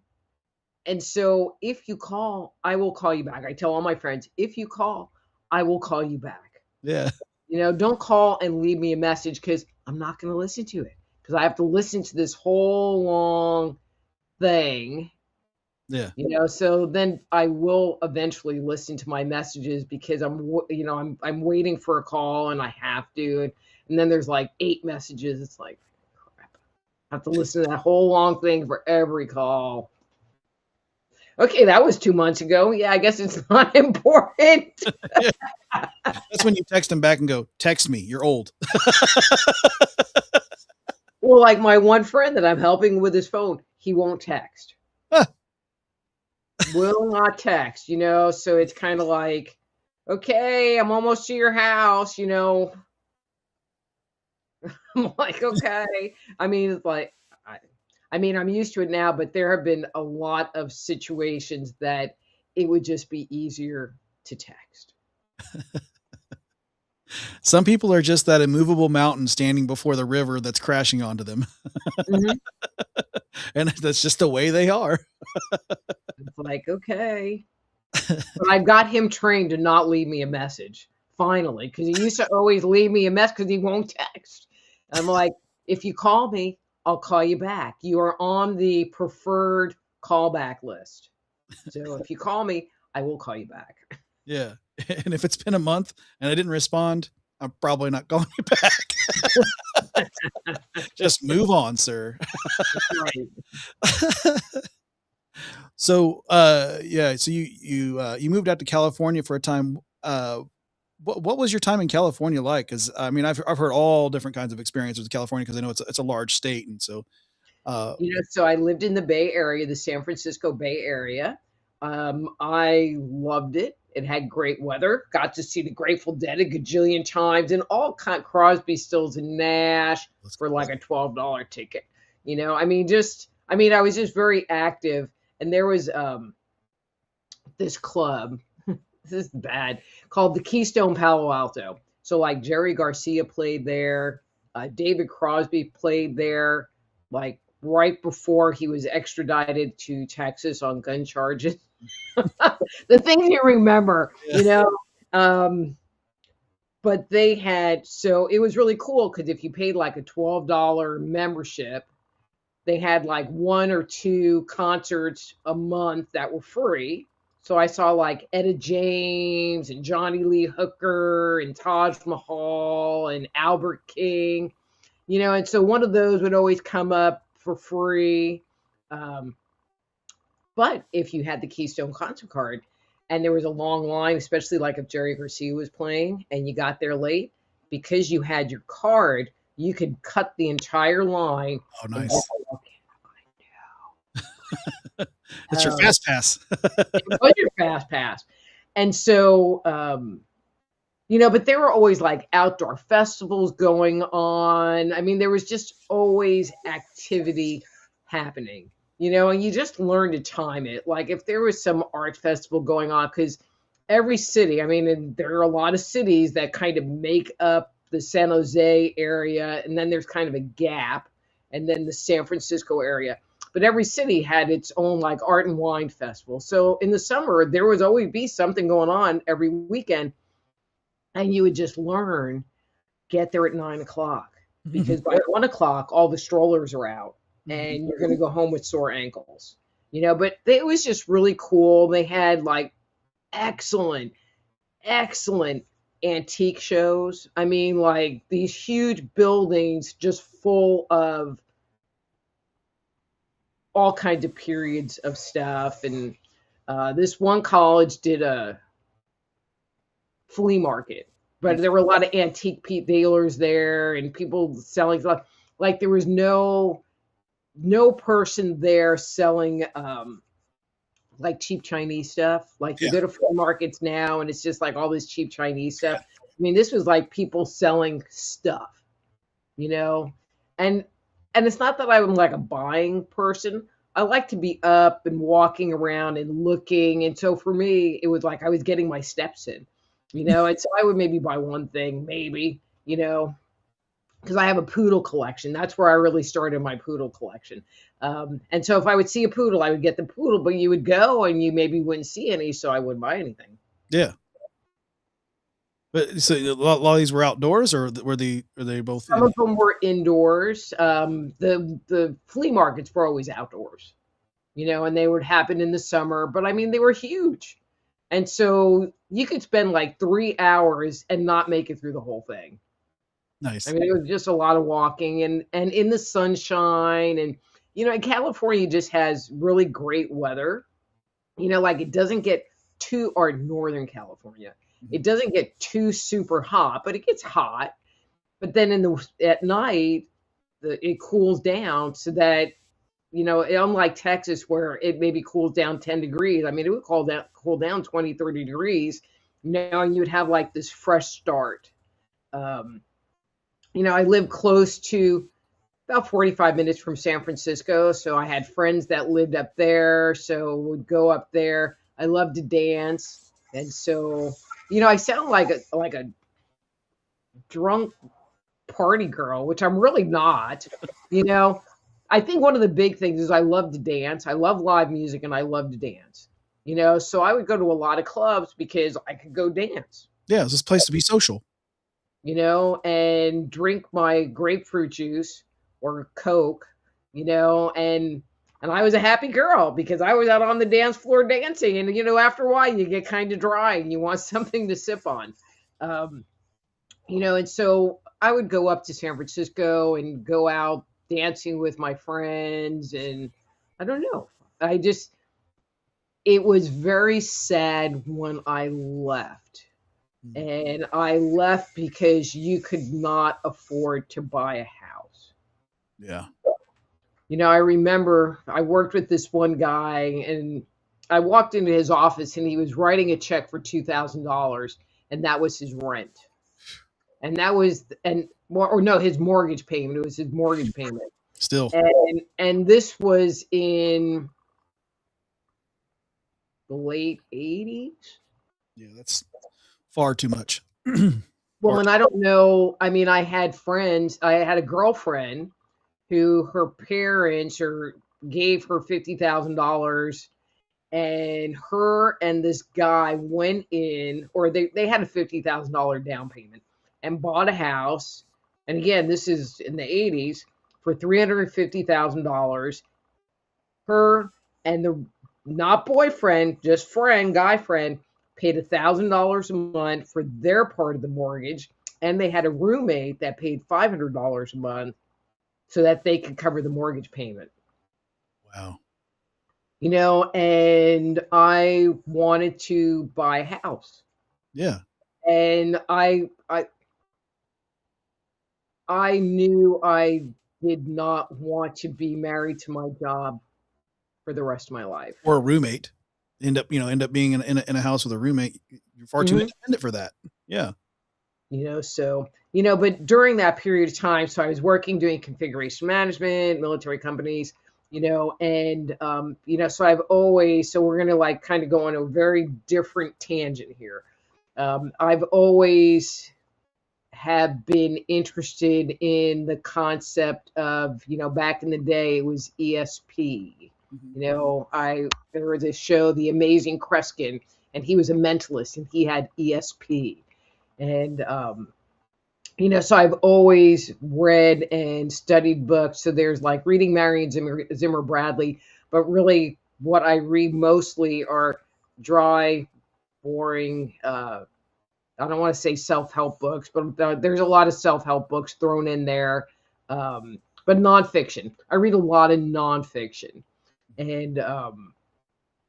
And so I happened to find the Berkeley Psychic Institute, which was in California, and studied with them and knew that that's what I wanted to do. That's what I wanted to be when I grew up. But, you know, there was no way for me to transition into that if I was going to pay $2,500 a month in a mortgage. I mean, I just couldn't even see how that would happen. Yeah. At all. And I just didn't want to be married to my job. I mean, it was okay, but, you know, for me to move up pay-wise in the work that I did, I would have to have moved to a bigger company that could afford to pay me more. I mean, I was at a small to mid-sized company, you know, but to keep moving up the chain, I would have had to have moved to a much bigger company. And it comes with more chains, right? It comes with more dependence on that company. Right. And I just didn't want to do that. So we moved to Washington State, which was cold and overcast pretty much the entire time. And we had summer vacation on Thursday between 3 and 4. And if you were working during those hours, you did not have it. You missed it. You missed it. Yeah, it was not my vibe. Okay, Washington is a great state. You know, the people that were there were wonderful. They were very spiritually open community. Wonderful people. It's beautiful. I mean, there were a lot of pluses. Mm-hmm. However, it was always freaking cold. And I think I wore a sweatshirt every day, even in the summer, because it was cold. And I didn't like it. You know, I didn't like that part. So I didn't last there that long. And it sounds like something that's tough. It's like these people are great, but the weather is just too unbearable. Mm-hmm. Mm-hmm. I mean, the snow wasn't as bad. Okay. So, you know, growing up in New York, you know, you have winter, you know, but winter lasts from, you know, late October through April or May, you know, and you know that it starts here and it ends here. And so you can have that to look forward to, like it's going to end. Yeah. In Washington, it is 365. It never ends. I mean, it's a little bit worse in the winter, but you never had summer. Or at least that wasn't really my experience. And it just, I need summer. And so while you were there, you were doing the same kind of job there as well, or were you expanding more into the psychic field? So I was expanding into the psychic field. I used to do different events every weekend, and then but I had like a regular day job. But then Okay, so this is, and I think you'll appreciate this. So this is how spirit works, at least how spirit works for me. So I was getting this little inner prompt that says, you need to pay off your debt. Hmm. You need to pay off your debt. And what was not included in the debt was the house payment, the car payment, and then, like your basic insurance, whatever. I mean, that wasn't included in there, but, all the little credit card debt and whatever, you need to pay that off. And there's always an and for me. You have to have it paid off by the end of March. Ooh, a deadline. Okay, this was like October. So it was a doable thing. It was a doable thing. I mean, it wasn't like millions of dollars, but it took, like paying these people $300 a month and these people some larger chunk than we normally would have paid them. So it came with sacrifices. Yes. But it just felt like it was just, I don't know. I was just being prompted to do that. And I'm like, okay. So I listened and I did it. January 19th. I got laid off from my job. I mean, actually, they brought in 8 of the managers from the company and they laid us all off at once. But we got a severance package of full pay that took us all the way till the end of March. That's something. And because they had laid me off and the severance package wasn't considered income, I was able to apply for unemployment, which paid me enough money, and I had a big enough window that I was able to use that time to kind of transition into doing the intuitive work on a more full-time basis. Nice. So after that, I really haven't had like a, what would be considered a real job. I mean, other than traditional at the concert place, or, I worked at a bookstore for a while, or worked at Starbucks for a while. Yeah. You take those, I call them, side hustles or subsidy jobs. Mm-hmm. Right? It's like, this is just a subsidy job because this job is paying for what I really doing. But see, it wasn't even really about the money. It was just about me getting out of the house. Mm-hmm. The Starbucks job. Okay, I don't drink coffee, but my husband did. So you got I have to sit there and think about it. Like a pound of coffee a week, a pound of coffee a month. I mean, I had a freezer full of coffee by the time I left. And if you were working, you got free drinks, so then I'd leave and I'd leave with drinks and you got a 30% discount on anything that you got. And at the time, if you had like a gold card, you got milk upgrades. So I don't drink milk. I only drink like soy milk or almond milk. Mm-hmm. So you didn't have to pay extra for that, which is like 70 cents just for the milk upgrade.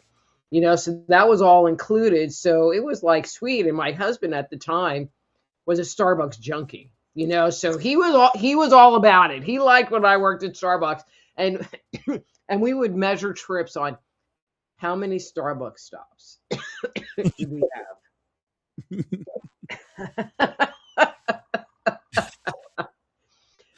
So I mean, and it was okay. Like I was looking for a little side gig.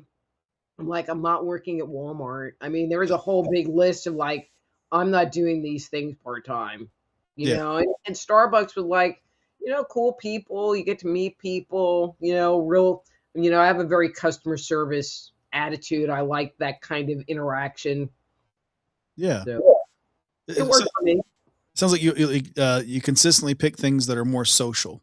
Like not only getting out of the house, but more social. Because it's like, this is going to get me with people. Is that fair to say? Like you love being around people in certain doses, but again, when you work out of your home by yourself, I mean, cause I would be home 8 hours a day, 10, however long I was home, so I would, move from one room into a different room, and that was it. And so, yeah, I think having that ability to be social and kind of interact with people was really important. But if I had to do that every day, 8 hours a day, 5 days a week, maybe not so much. Yeah, it can wear you down to a nub if you're doing it all the time. Mm-hmm. Yeah. It's just like anything else, right? I mean, like let's say you really, really love pizza. You went to go work for Pizza Hut and then you're going, I don't like pizza anymore. As if you're doing it 8 hours a day all the time. And you're just like, eventually, and until you're been unemployed from there for at least 2 years or so, you're not going Mhm. back and I eating anymore. can't look at mozzarella cheese ever again.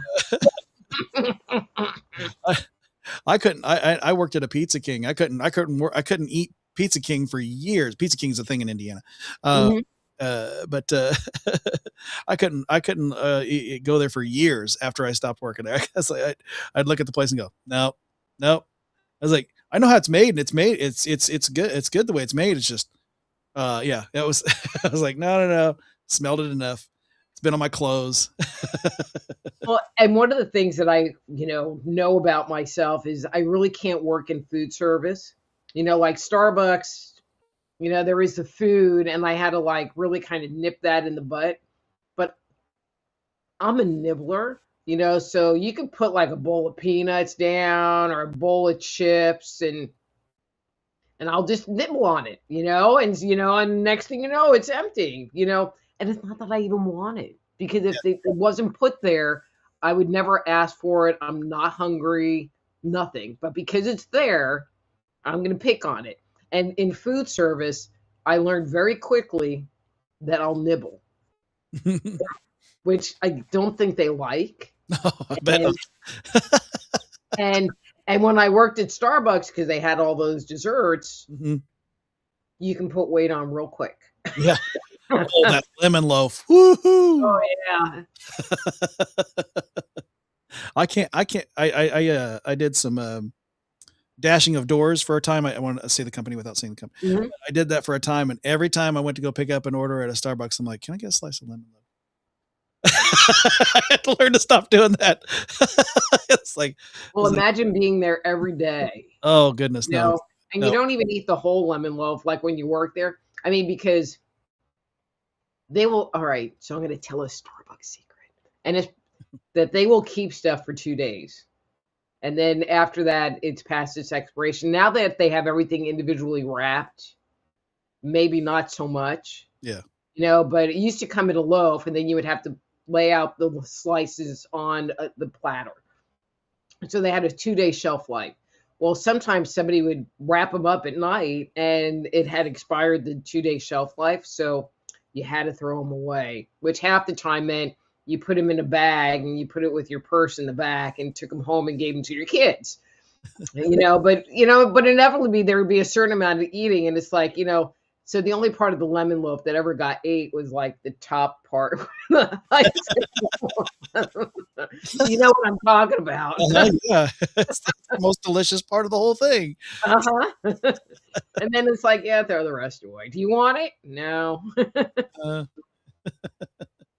yeah, So it's that whole first in, first out thing. With that job was actually probably one of the hardest jobs I ever had because you were constantly moving. You sit there and think, oh, they're a barista and they're just like hanging out back there and talking to people. Mm. It's like you got a 15-minute break unless you were there for more than 6 hours. And it's kind of like, you would open and then you would do this and then you'd have to replenish. And so you were constantly moving all day. And so to just stand around for like 10 minutes and shoot it didn't happen. it's no wonder so many of them now are just filled with piercings because it's like I want to feel anything because they've been doing it for 8 to 12 hours in a day, and they're just like I'm done. I mean, it definitely is a young person job Mhm. because you really have to have the energy to work, but they pay good and they have good benefits. And if they still give you that pound of coffee every week or every month, I mean, it had to have been every week for me to have, like 20 something bags and I would give it away too. I mean, like, here, have some coffee. Yeah, I think it still comes with quite a few of those benefits. Maybe not all of them, but quite a few of them. The pay and the from what I know about friends that work there and stuff. Yeah, the pay is still good, and then the benefits are still good Hmm. for sure. But And they offered insurance if you were part-time, and I already had insurance, so I didn't need their insurance, but there aren't many companies that if you worked, I think it was 20 hours a week, that they offered you insurance. Yeah, that's a really good benefit, actually. Yeah. Mhm.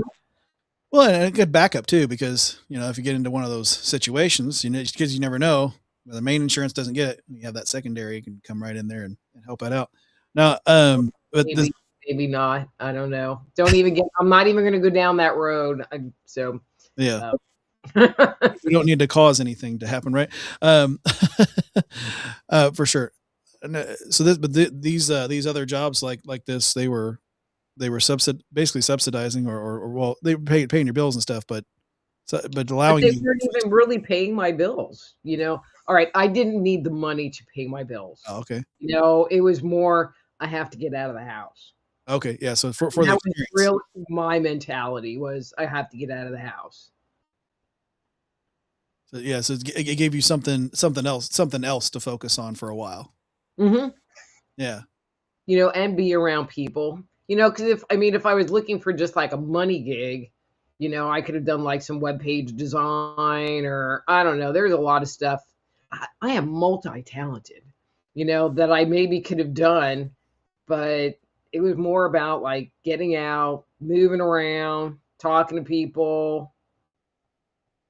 I think it's interesting that you brought up that point, because when I think about it, every single job that I went and got was that kind of job. I worked at a bookstore, I worked at the concert place, I worked at Starbucks. There were all Social. me going around being social. Yeah. I used to do those psychic fairs, that's very up and around, or, wellness expos or back in the day, there were a lot of conferences, wellness type, health and healing conferences that happen. Now that industry is kaput.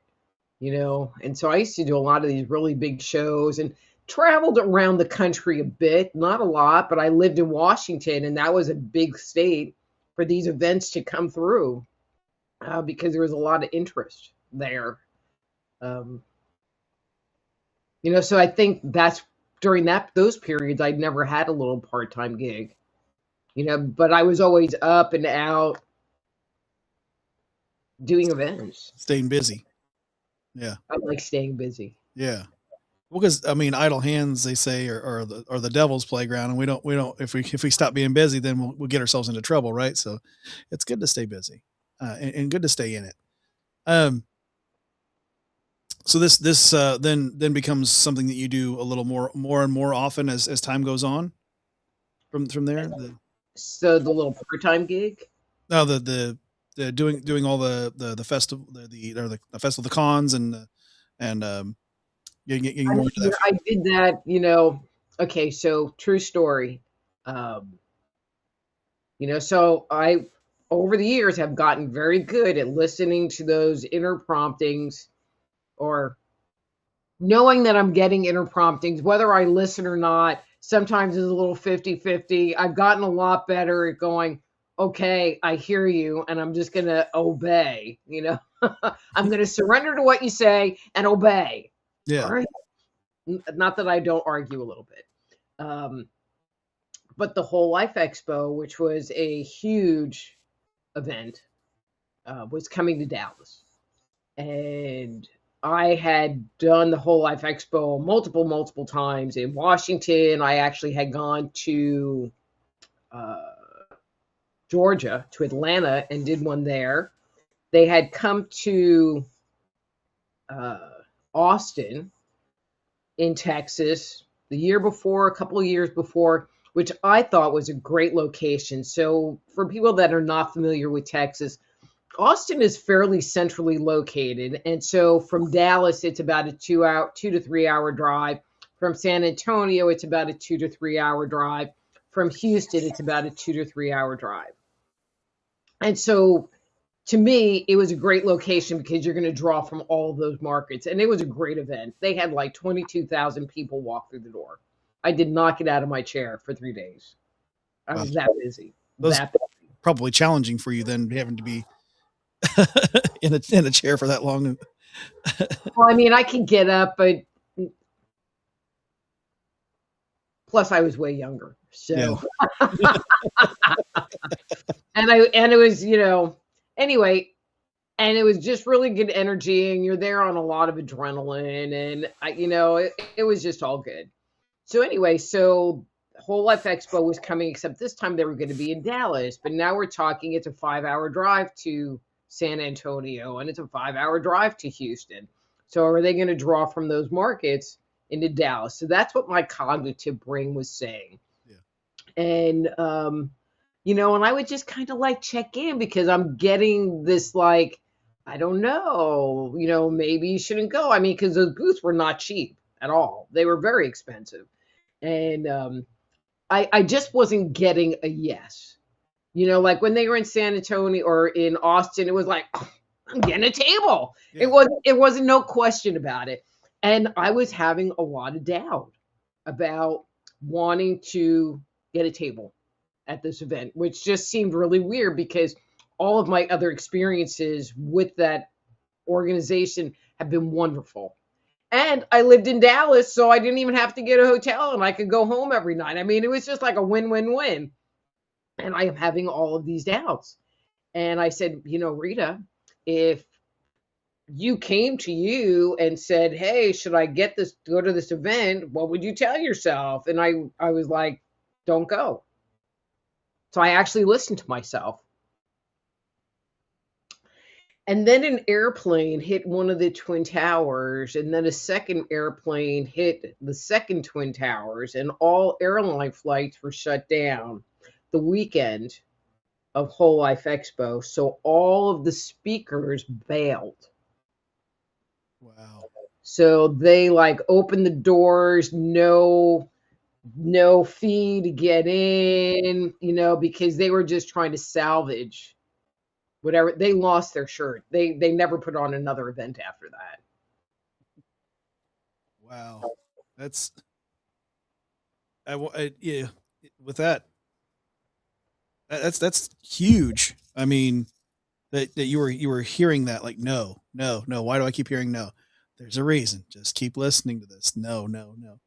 I find that it's a lot of those things that um when you we call it discernment in Christendom, but it's when if you don't feel it in your bones, I don't think I don't think that you're supposed to do those things.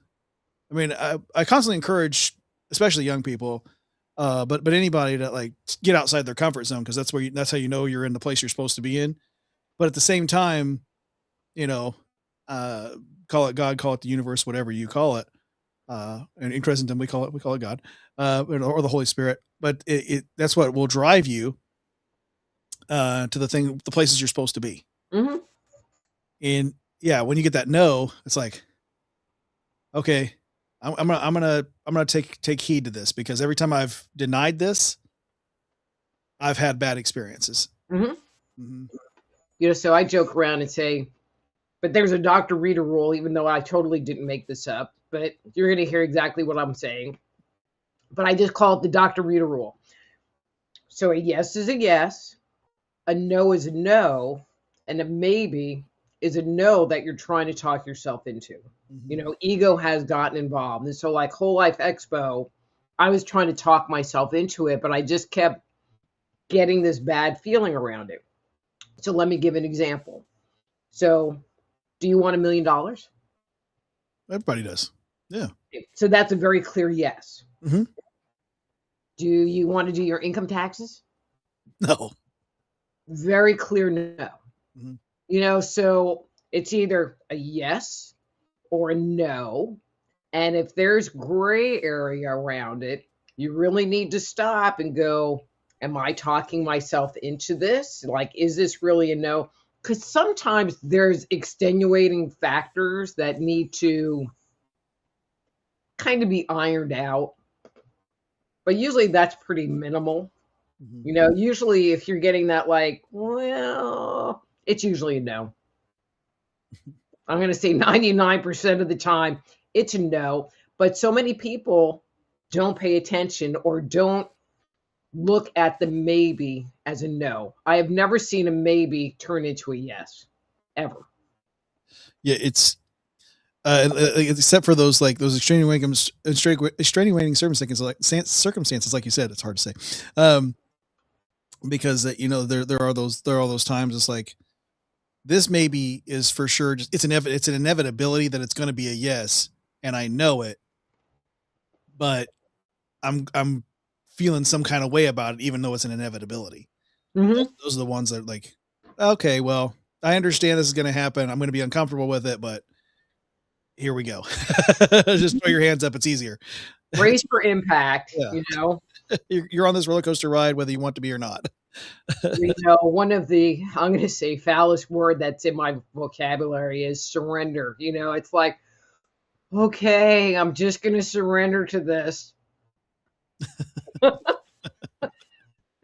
Because you know it's kind of suck, but you also know you have to do it, you know, and that's the path. Like, you know, that's what you need to do, Mhm. but you also know that it is going to kind of suck,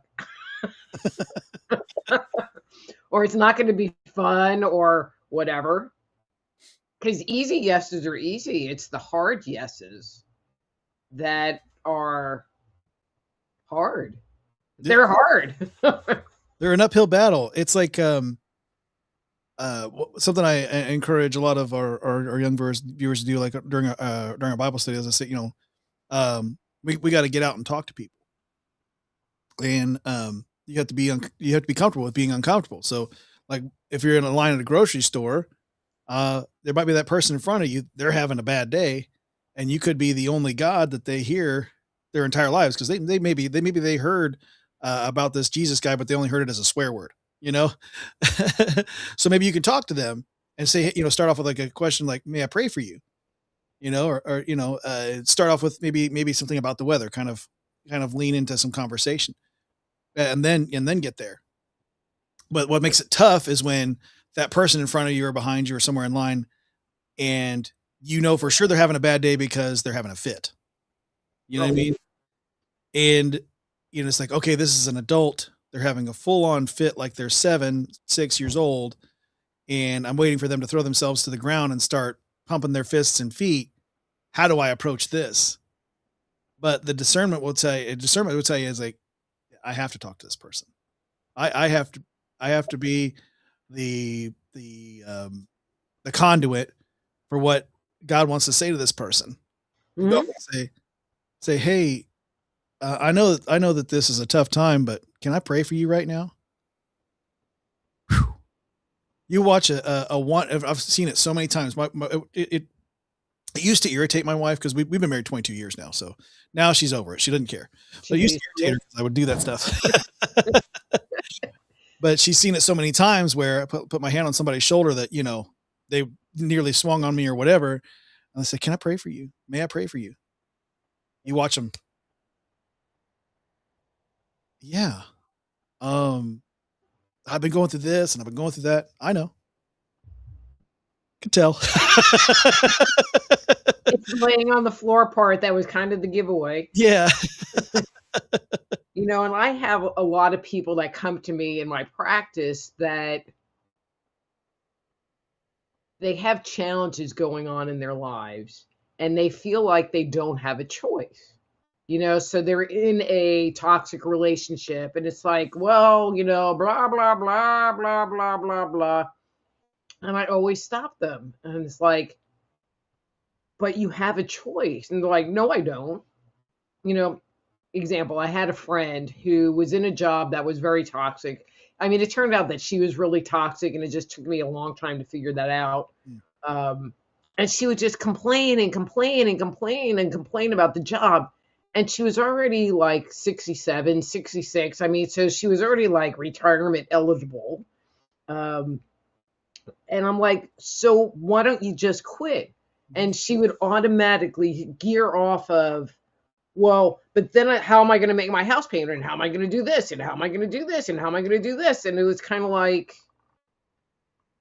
well, you could go get another job. I mean, she was like a senior bookkeeper, could be like a COO of a company. I mean, she was at that level. Yeah.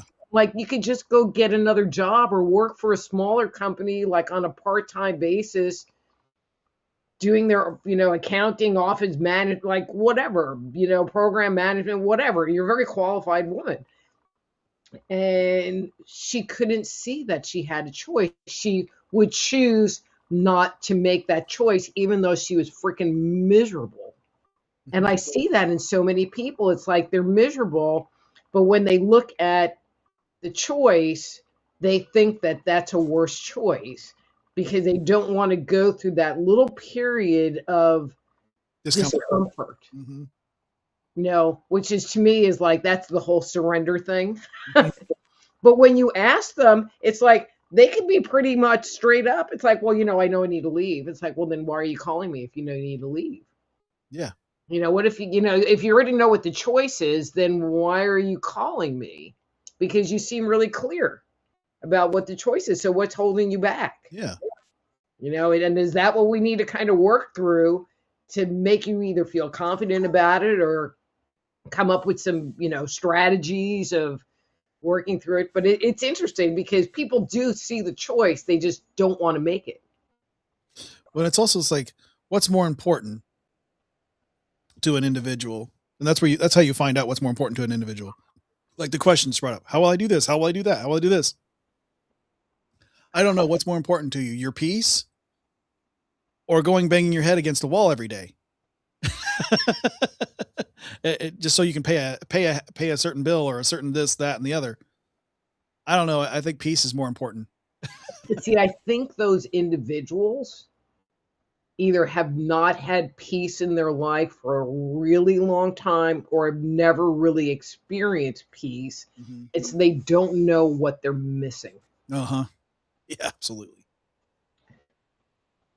Yeah, it's its own reward. Mm-hmm. Oh, very much so. It's those moments of solitude where it's just you and a quiet room or out in nature. Mm-hmm. Who wants to trade that for hustle and bustle? And is this going to be on time? I'd rather put that in my rearview mirror. I don't really have it well, so I can be a little bit of a like work adrenaline junkie, and I can get on a project and be like laser focused and like, so, and then work it, because I'm not a quitter, and I like that, but when I leave it, I can sit there and go, oh, I did this. But I think part of it is also I work for myself, so I can kind of set up my own rules and not have to deal with somebody else's stuff. Yeah. Putting it over me. And I think, people will put up with and tolerate a toxic situation, whether it's in a romantic relationship or a work situation or whatever, for entirely much longer than they should. Yeah, we call situations of convenience or perceived convenience, right? Mm-hmm. My goodness, people they never cease to amaze with that kind of stuff. You talk about relationships specifically. It's like, man, I've watched it so many times. We talk about a lot of the people that are my age. They would come to me for advice, and I'm like, I'm your age. What are you coming to me for advice for? And they're like, oh, but you always seem to have an answer. It's like, or I'm taking myself out of this situation. I'm looking at it objectively. You need to do that, and especially in the teen years, kids don't know how to do that. But for some reason, God gave me a gift of doing that. I think it is a gift. So, my son was a little challenging growing up. How's that? He wanted to be independent, but he didn't necessarily always make good choices. How's that? And, I would not hit them. You know what I mean? I grew up with that. I was not That was like a hard rule, not happening. And so my sister adopted, I mean, bless her heart for doing this. She had 8 kids and they were all adopted. They were all on one level or another special needs kids. They either had like behavioral issues. She adopted this one girl that had multiple sclerosis. Wow. Who was in a wheelchair, who was totally dependent. 8 of them. 8 of them. And and so I asked her, it's like, so what do you do like for punishment? And she was like, well, I make them write. And she would give them a notebook, and it's like, okay, I need you to write, 15 times. When I choose to blank, I choose to write. And as they got older, they got more sentences to do. And, they were basically grounded till they did their sentences. And so once they turned to be like 12 or 13, it was, I don't know, it wasn't having any impact. Yeah. How's that? But I have like an entire library of self-help nonfiction books. So I had to give them books to read, how to achieve your success. Here you go. Read this book. Write me a 2-page book report. So the younger one, he went through a lot of my library. He wrote a lot of book reports, and as he got older, like 16, it was, so what did you get from this book? Mm-hmm. And how can you apply it in your life? So he has become quite the counselor. And there's this book, Gary Zukav's Seat of Your Soul. And, there's a line in it that says, your outer world is a reflection of what's going on inside, something like that. And he still quotes that line, and that was like one of his takeaways, I mean, because I'm like, he goes, well, I don't know. And I'm like, well, if you did it, it's because something inside of you said that, you should go steal the thing from this person. I mean, he didn't ever do anything super terrible, but yeah, not anything that you wanted to encourage. That's for sure. But I mean, it educated them. I mean, there's punishment, and they would have to sit at the kitchen table, and basically they were grounded to the kitchen table, and all their electronics were turned off, and and I was like, read the book, do the homework, and you're done. So like his brother that got the one about goal setting, and it was just a little book. I think it maybe had 100 pages, and it wasn't very big, and had pictures, and he was my first experiment on that. He sat at that kitchen table literally for 3 months. 3 months, because he refused to do the book report. And it's all about choices. It's like, well, if you're choosing not to do the book report, then you can just sit at the kitchen table. I mean, I got nothing for you. Do the report, you can get up. Yeah, this is only sucking because you make it suck. And then he like spent like because he was a reader. I mean, he liked to read, and he like spent like an hour reading this book and writing the book report. Finally, like, was it really that hard? He goes, actually, that was a pretty good book. You broke the wild horse.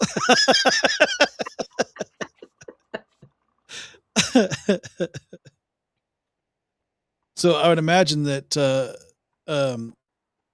having to give those lessons with your children allowed you to do even better in your field now, right? Uh, Like you could add those the lessons there to what you do now.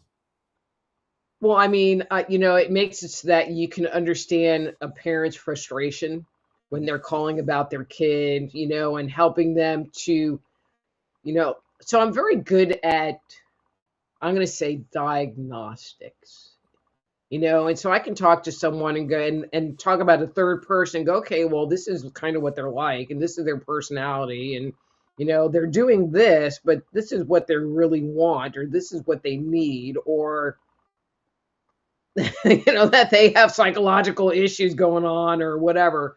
So I can give them guidance that they can help their kids, or so that they can navigate their kids or make it so that their kids grow up healthy, because there are a lot of parents that just are like, either they're extremely lenient and will make excuses for their kids all the time and not have any boundaries, or there are other ones that, it's not their problem, and their kid is a problem and they don't realize that they need to kind of be involved, and maybe the kid's being that way because they're not really involved. Those parents don't really like listening because they don't want to do it. Yeah. So The accountability isn't there. Mm-hmm. You hate to hear that. I think more adults should. I think it should be required. Actually, we used to have a class in school, and you're pretty sure you had it too. Civics. Did you have civics class? I'm sure we did. I don't know. Maybe. Well, you would remember it for sure. So civics class. I think my school year, as far as Indiana goes, that was probably the last time they had civics class in school, high school. What civics class is essentially allowing you to understand how to get along with everybody, one way or another. We did not have that. Yeah, and so so a lot of civics class was just sitting in, like, you find the one person, there's the I guess, well, it'd been teacher, but we called him professor anyway. But he would say, find the one person in the room that you absolutely disagree with, sit with them. He goes, this is what I want you to do. You're going to sit with them, and then you guys are going to have a conversation. And he goes, let's find something that's central that you both can't agree on, because you're not going to disagree on everything. You're going to agree on something. Start there, and you'll find more often than not that you have more in common than you have uncommon between you two. And he goes, and then start exercising that with everybody else in the classroom. He goes, when we finish this exercise here in a few weeks, then we're going to dive into how that translates to all the aspects in your life. So he starts talking about, like, government, politics, stuff like that. Turns out government class was right after that for me, so it was always like an easy transition into government class. But it was just like one of those things where I think kids need that again, because it doesn't exist, and so they don't know how, and especially with social media, my goodness, they don't know how to. And home ec. Oh yes, like how to balance your checkbook, how to use your stove, how to change a tire. I think, just giving kids practical understanding, because they're kind of helpless. Yeah. How to make a souffle, how to sew up a t-shirt, because you have to, sometimes you need to do that to keep going. These things are lost. All right, souffle is a little hard, It's a little hard. To make eggs, I had a roommate years ago, and he had a overbite or something, I don't know, but he had surgery on his jaw, so his jaw was wired shut. And he had a girlfriend. No lie. I swear to God, no lie. So she came and she was going to make him dinner. And she reaches into the cabinet and pulls out a can of Campbell's soup. And she goes, the red and white can. She goes, do I add water to this? And I had a friend over, and we both looked at her like, you're kidding me, right? Like, who doesn't know how to make a can of red and white Campbell's soup? Yeah. Apparently her.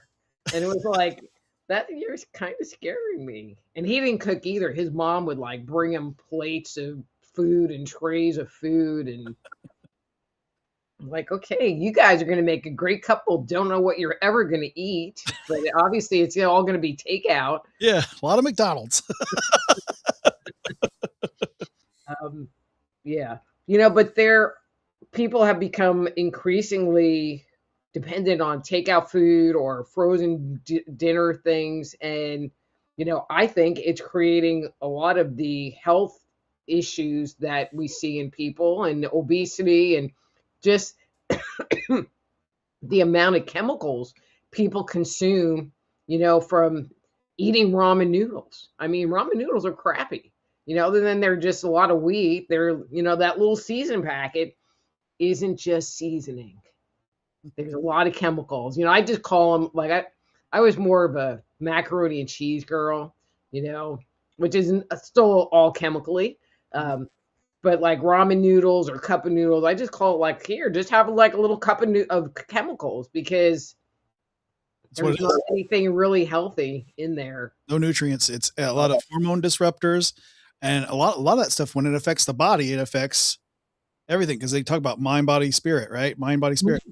Your mind is affected by everything that's happening with your body, and so is the spirit. It's all affected from what you put in. Good in, good out, bad in, bad out. It's a pretty simple equation, but people are lost on it. I mean, I enjoy some good food, as you can tell. We're trained. Okay, so I wrote this article about I want to say it was my Ozempic article, but it wasn't. So I have a lot of articles on my webpage, and I wrote this article about the health in the country. And it was very interesting, some of the research I turned up. So in the, I'm going to say 40s, they were noticing a rise in high blood pressure. And I was talking about the trifecta of health. Mm-hmm. High blood pressure, diabetes, high cholesterol. So that's the trifecta. If you know someone that's on medication, they're probably on all three. Mm-hmm. Okay. And so that was kind of my focus, was the top diseases that impact people. And especially those, if you change your diet and change your lifestyle, usually you can get off all the medication. But what I discovered was in the 1940s, this guy was studying it, and he put people on a very strict diet. And it was because of high blood pressure. And I'm talking a little bit out my butt. It's very well laid out in the article, but I have too much up here and I'm old and I don't remember anything anymore. And he put people on a very strict diet, and they were able to come off all the medications within like 6 months. And it was a miracle, and at that time, so at that period of time in history, they just started coming out with canned foods, because of World War II. So canned vegetables, canned soup, fast foods like McDonald's and Kentucky Fried Chicken and White Castle, all of that just came into the market. And so they were seeing these changes in health. And then after that, they did some studies, and they basically came up with the same results, so that these foods are creating these changes in our health and spiking blood pressure and causing diabetes, blah, blah, blah. So what did they do about it? Nothing. Made it worse. Well, they did nothing. And basically their solution to all of those situations was to develop a medication to control the issue. Exactly. Made it worse. Yeah. And so I go through all of this and lay out all the science and the studies and the choices that were made to not talk about it. And I see this, and actually I saw a post about this on X the other day. So then they came like in the 70s, and there was the war on cigarette smoking, and they took all the commercials off of TV. If you were a smoker, you got kicked outside, and they don't even give you a chair out there. Nothing covered, you're blackballed. I mean, they made it where being a smoker, you're like the vile, evil smoker. Go outside, with the other evil smokers. But it did curb the amount that people smoked by an enormous amount, and so cigarette smoking went. Yeah. And I would assume that, deaths and illnesses related to smoking went down as well. That would be my assumption. I have not seen any data on that, but I'm going to make that assumption as well. Yeah, the causation, I think, was the correlation there. Right. So, I'm like, okay, so if we could do that about cigarettes, why can't we do that about food? I mean, because now people, especially, younger people, are totally programmed to just eat fast food. They only know how to make ramen noodles, and they make that in the microwave anyway. And if you took their microwave away from them, they would be completely lost. Two things in the food industry that that is why you won't see it, or at least have to watch those wheels move slowly. Like I think that RFK Jr. is doing a pretty good job at starting to root out some of that. But Mm-hmm. the snack food industry and the breakfast cereal industry are there's just so much profit that goes into those two things. It's a machine that's really hard to stop.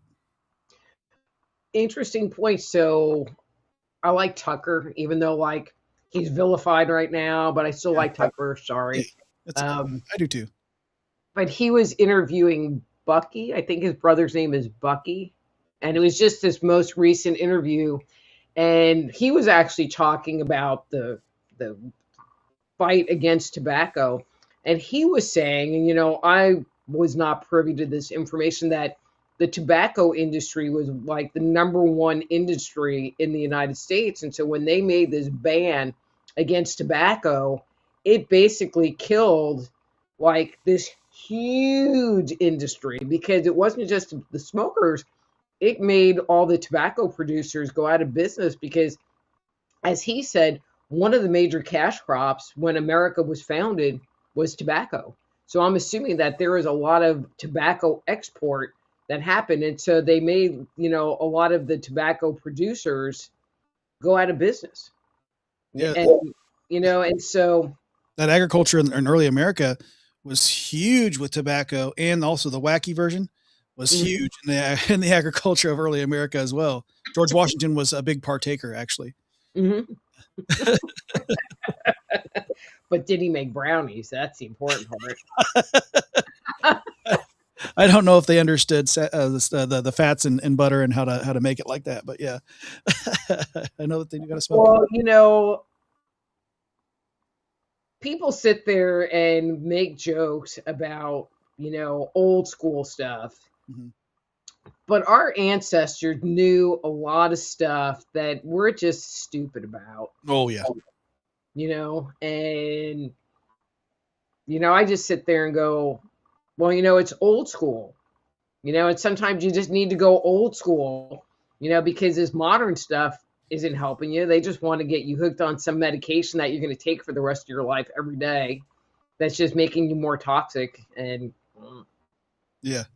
Well, it's like the whole thing with so I argue with my doctor straight up. a lot. And so I went one time recently because I had this shoulder thing going on. It's actually starting to go away now, but I'm in there for pain. So when you're in pain, it raises what? Your blood pressure, obviously.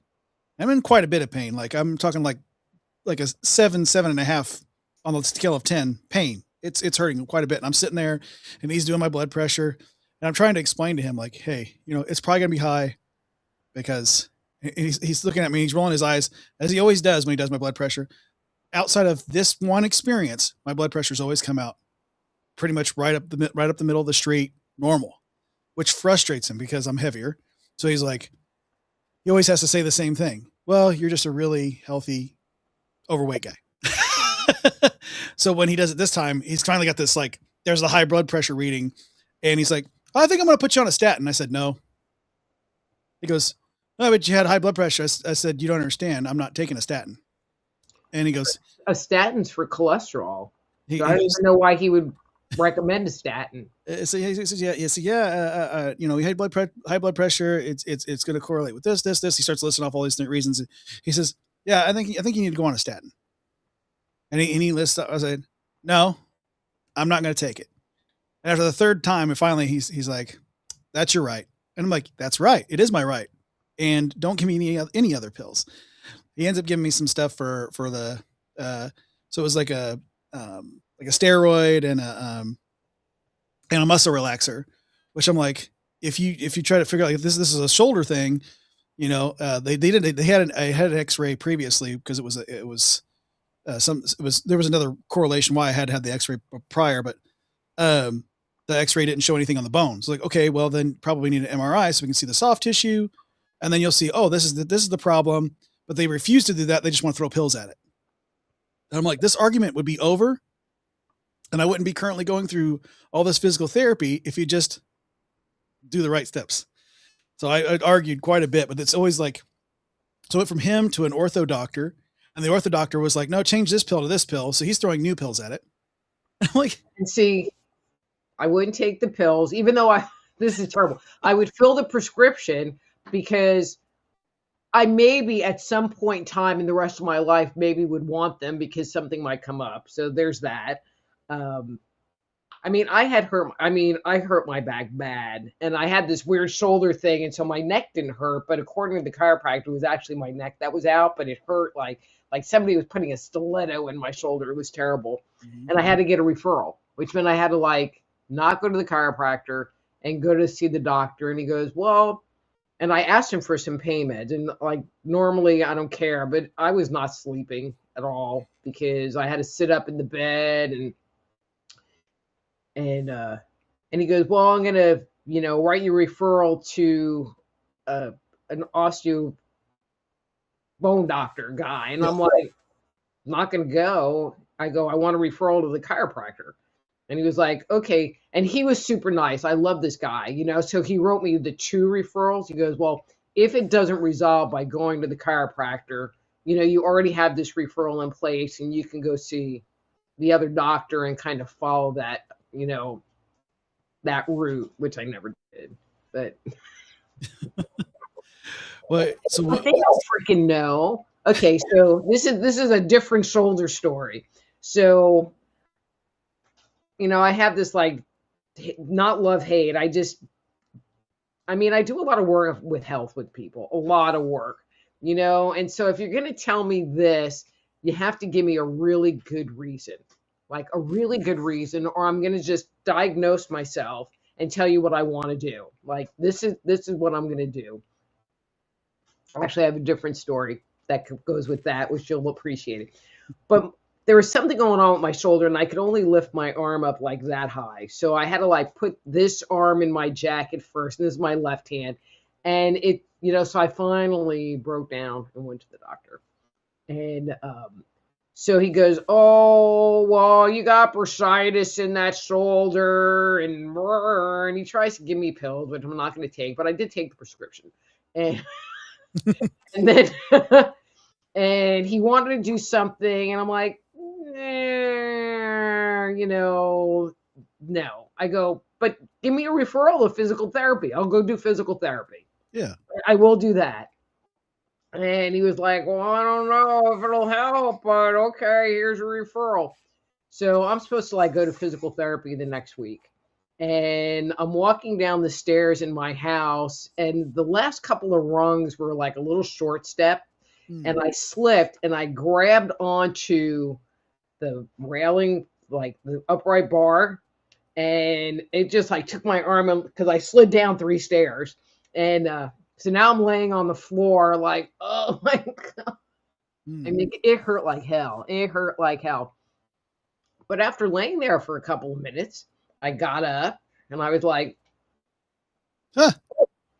My arm was healed. It wasn't bursitis. I don't really know what it was. Like it was, it was healed. Never went to physical therapy. At least didn't say, I don't think I'm going to give you a statin for shoulder pain. No. So I went to see a new doctor, and she actually did a great physical. And she was like, well, your thyroid seems a little enlarged. And I knew it, but I was just like avoiding it. And so she said, well, let's do an ultrasound on it. And I'm like, okay, totally not invasive. You're not asking for a biopsy. I can do that. So I do it. And she was like, so she wasn't there. And it was a new doctor, and I had to get a new referral to the chiropractor, which meant I had to go in. So I said, well, why don't I just come in and you can give me the results, because I knew that there was going to be something. Yeah. And so she wasn't there. So I had to go see the nurse practitioner, which was fine. And so she's like, well, you have this over here and you have this here, and, we want to do a biopsy. And I'm like, yeah, that ain't happening. And she was like, well, blah, blah, blah, blah, it says right here. And I'm like, yeah, ain't happening. So my impression of her was, biopsy, biopsy, biopsy. And I'm like, yeah, not happening. And so I just looked at her, I go, so this is what I'm going to do. I am going to put myself on iodine therapy, you know. So, Smart. well, I don't really like salt. Up until I got COVID and I lost my sense of taste, I really didn't like salt at all. And when I did use salt, that little bit that I did use, it was always like pink Himalaya salt. So there was never any iodine. So we're talking years of Yeah. no I can get iodine. gummy form for sure. Like that's my wife, who's potentially 6 months away from going into remission from Graves. She started my because my sister's a nurse. She said you need to start taking some iodine gummies, and she gave her the brand and everything. She said these are the best ones that I've seen, and so she told her to take those. And wouldn't you know it, boy, those things helped major. Mm-hmm.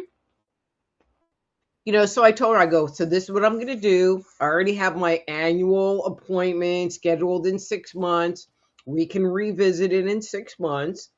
And if it's worse, I'll do the biopsy. Yeah. I go, but even if it's remotely better or the same, I ain't doing anything. So I went to go see my regular doctor, you know, for my appointment. And she was like, went over, she goes, did you do the biopsy? I'm like, no. She goes, well, I want to send you for another ultrasound. I'm like, that's fine. And then she gave me the mom look,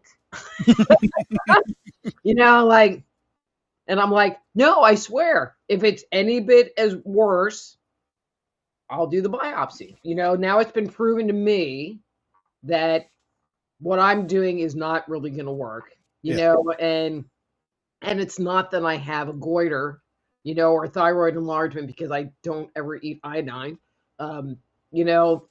And so I went and it was a little bit better, you know. So, I mean, I just do iodine and it just keeps getting, I mean, very slowly. If you want instantaneous results, you know, it doesn't really work that way. No, it doesn't. You know, so. But it does cause improvement. I say that's that, and I heard about apple cider vinegar is a big helper. There's quite. I got an apothecary book over and behind me, so I've been learning how all these medicines that we talk about this older knowledge of things we used to have, like it was so smart, and then you can take a look at things like that where you got like a book filled with apothecary items, and you're like, huh. There was actually a salve for that. You know, there's something that's so simple. You mix, you know, like you're trying to get heavy metals out of your body. Well, you just put a little bit of baking soda, all natural baking soda, by the way, into some water and drink that every day. And the heavy metals start to flush out of your system. I didn't know that. You need to message me the name of that book or the cover of it. I would be curious to add that to my repertoire because I love old school stuff. You know, I had hurt my back and I've had a history of low back issues until I started rowing at the gym. Rowing. And now nothing. Like, I don't even go to a 3 on the 1 through 10 score with the rowing. But I had thrown out my back. You know, I was home. They gave me painkillers and muscle relaxers. I took those for a week thinking they were going to do something. They didn't. And then I'm on the phone with my mom and she was like, well, have you taken an Epsom salt bath? And it was like, I mean, because I was in a lot of pain. I couldn't stand up straight. It was bad. And I was like, oh, okay. I didn't even think about that. Yeah. Did that for a few days and I was up walking around. I mean, I still hurt bad, but I could stand up and I didn't have to use a chair to like roll myself around the house because that was bad. Yeah, it's all those older remedies those are the ones that actually work. Mm-hmm. It's in this, they talk about this, these throwing this pill. It's just another thing because they can't cure you because there's no money to be made. So you have to. Well, no, it's not the money. There's only 5 things that they can cure, you know, and that's basically a bacteria, a virus. I mean, it's just like things, you know, like you get the cold, you know, you get an infection. And after that, they can't fix anything with medication. Zero, zero, zero. All in that article. It was a very fascinating write. Um, but they can't fix anything. And, but they put it out there. And what frustrates me a lot is even if you go on AI and you ask about stuff, it's like, well, it hasn't been evaluated by the FDA and it might be harmful and blah, blah, blah, blah, blah, blah, blah, blah. But they will never do a test because there's no money in the test. And even if it shows that taking turmeric is a better anti-inflammatory than taking an NSAID, it's like they're never going to say that because they can't make any money on the turmeric. Yeah. Period. And so it's kind of like it's this captive market that they just want to keep you in and don't want to provide the information. So they have this monopoly and then they brainwash people. And then there's the other part kind of tied with it. Is that they brainwash people that they want that you should have an instant fix. I have to sit there and tell my clients, it's like, okay, so I want you to do this. And I want you to just go and buy 3 bottles, minimally buy 3 bottles. And I want you to take it till you run out. Because that'll usually give them about 3 months of whatever it is that they should be noticing some results. Because I get a lot of people, well, I took it for 3 days or I took it for a week and nothing changed. It's like, it don't work like that. Yeah. It don't work like that. The body needs time. The cells have to start recognizing what's being introduced into it. It's natural. It takes a longer time because the chemical is almost an instant reaction because it's made that way. It's structured that way. But something that's natural, it takes time for the body's going, what is this? What is this? What is it? And it does it for a while. And then finally, it's like, okay, this is a thing that's passing through. And now we know how to move with those interactions. And then you see, but it's not, working with herbs and supplements, you're giving the body a chance to heal itself versus if you just take a medication, you are just masking what's going on. Mm-hmm. So funny as this may sound, so they identify that even if you sit there and change your diet and lifestyle and you make it so that you don't have to take insulin or metformin anymore because of high diabetes, you're not cured of it. Yeah. It's like, okay, okay. But if you stop taking the metformin or the insulin, you're not cured of it either. They just twist it around and mind screw you and make you just want to listen to them. And I have really appreciated RFK Jr. and the work that he has done so far. And there is so much more that he can do, but he has been really pretty bold. At first I was like, are you going to be able to get anything done? Because you're going against some very powerful people, but he's bringing knowledge and he's questioning. And even just the questioning is worth it. Questioning the vaccine schedule, questioning, well, you're recommending, what was I was watching a video on maybe the mRNA vaccine for dogs that they're rolling out. It was something like that. Mm-hmm. And they tested it for 14 whole days. 14 days, huh? 14 days. And it was proved safe and effective. So roll up your sleeve and take it. I'm like, are you kidding me? It just makes me, and I know I'm not the only one, question anything I put in my body. Yeah. Especially any injectable. Yeah.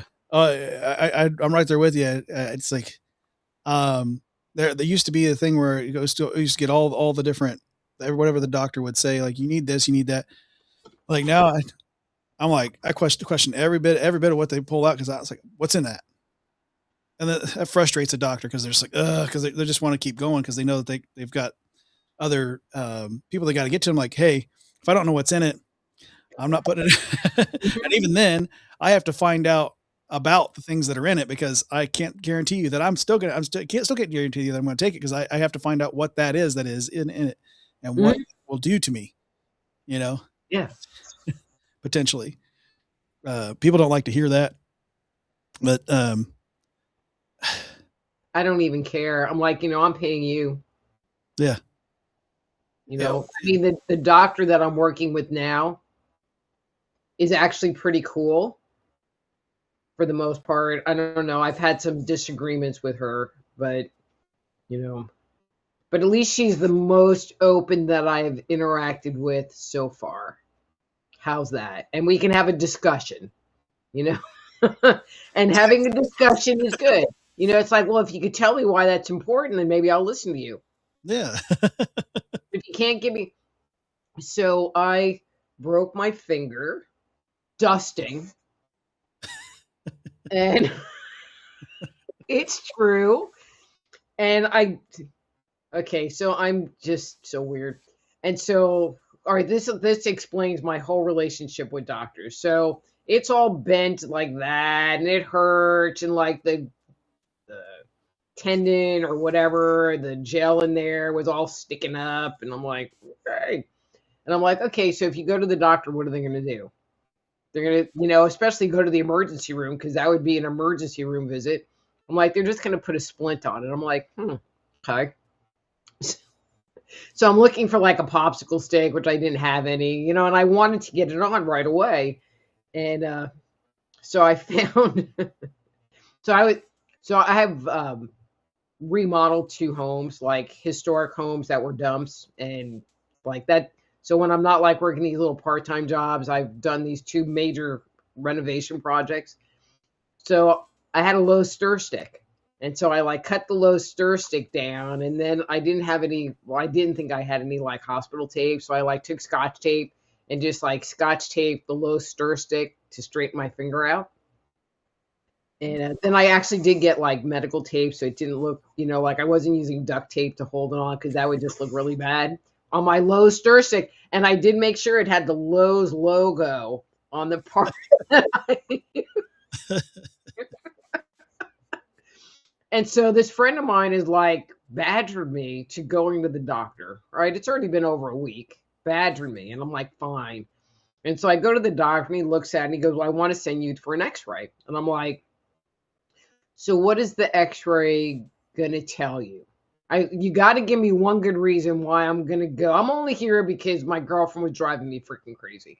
Yeah. He goes, well, you might have had like a little chip of bone that ended up in that joint. And if there's a chip of bone in there, you would want to get that removed. I'm like, that's fair.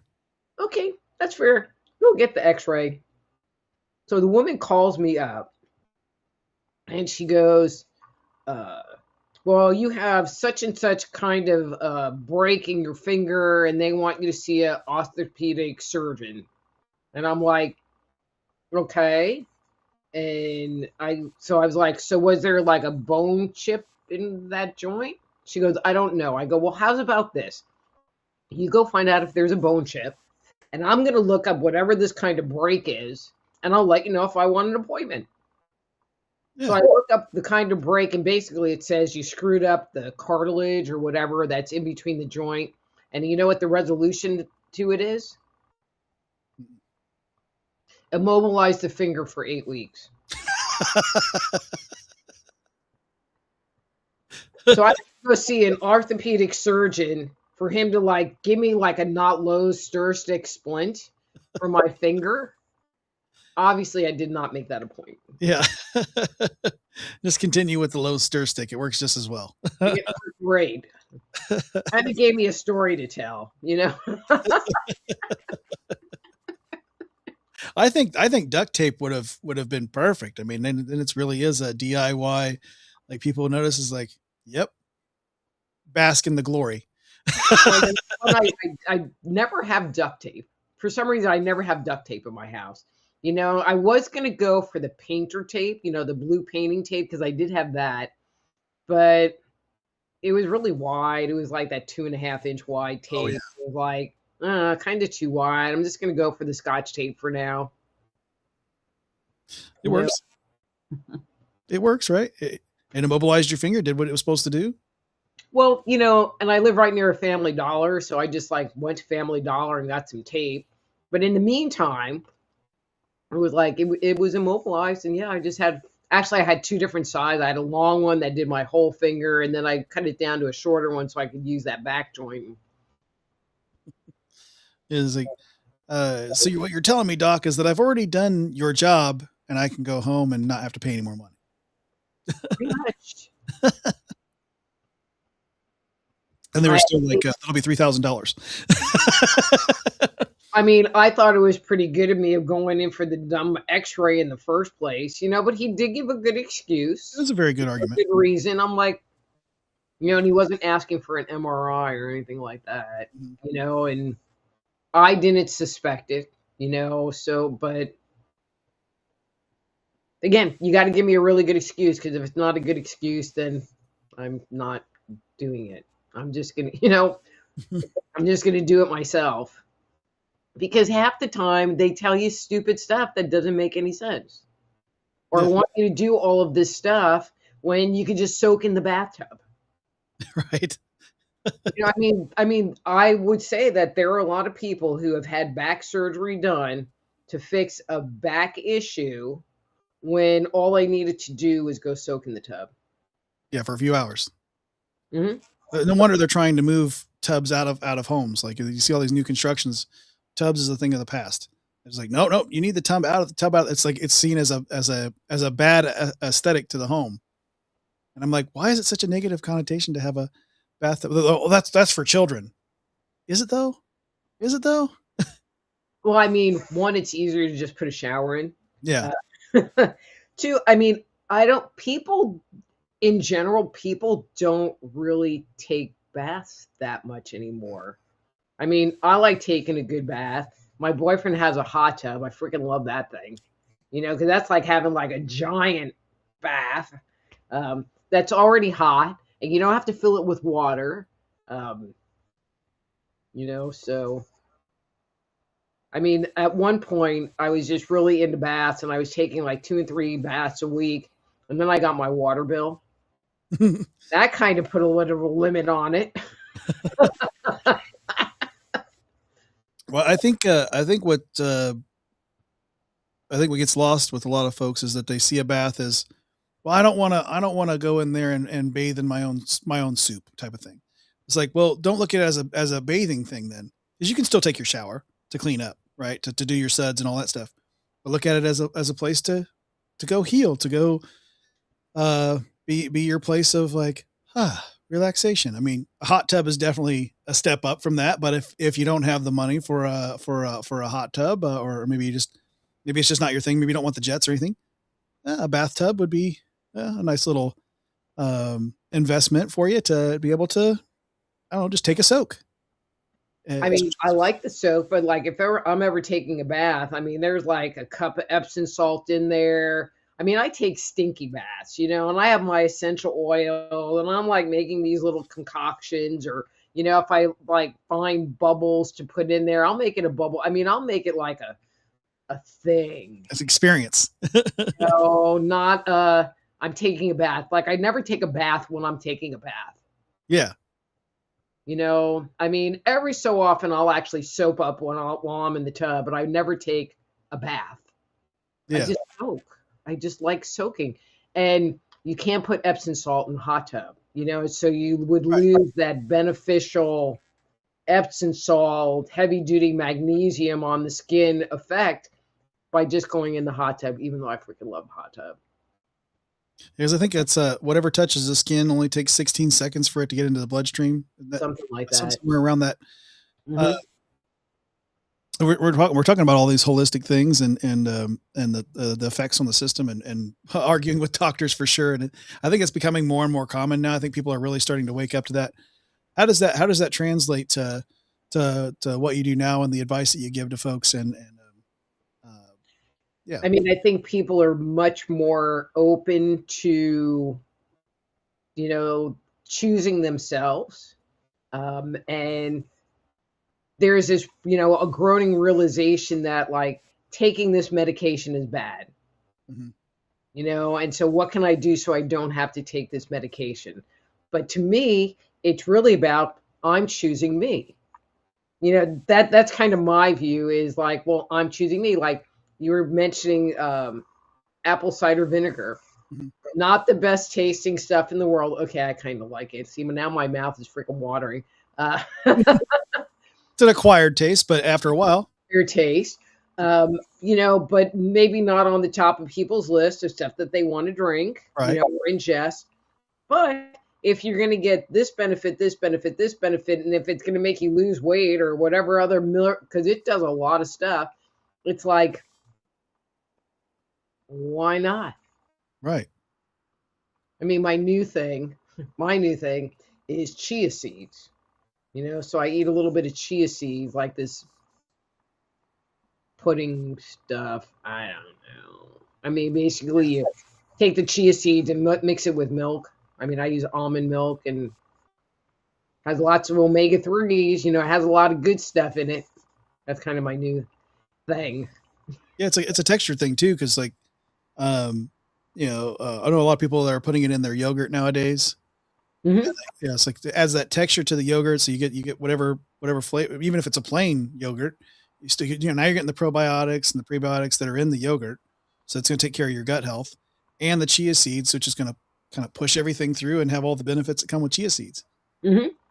Yeah, I like to put whole almonds or almond slivers even in my yogurt too. So I'm really big on that because it's like there's a protein with it. It's awesome. That texture is awesome. And then not only does it taste good now, like it's what an alternative to like I could sit and eat a bowl of ice cream or I could take some of those almonds, maybe some chia seeds as well. Like I hadn't really thought about that quite some time actually. And then put that in some yogurt, something that could be really good. Maybe you freeze it. Now you got a bowl of froyo with some good flavor to it. Yeah.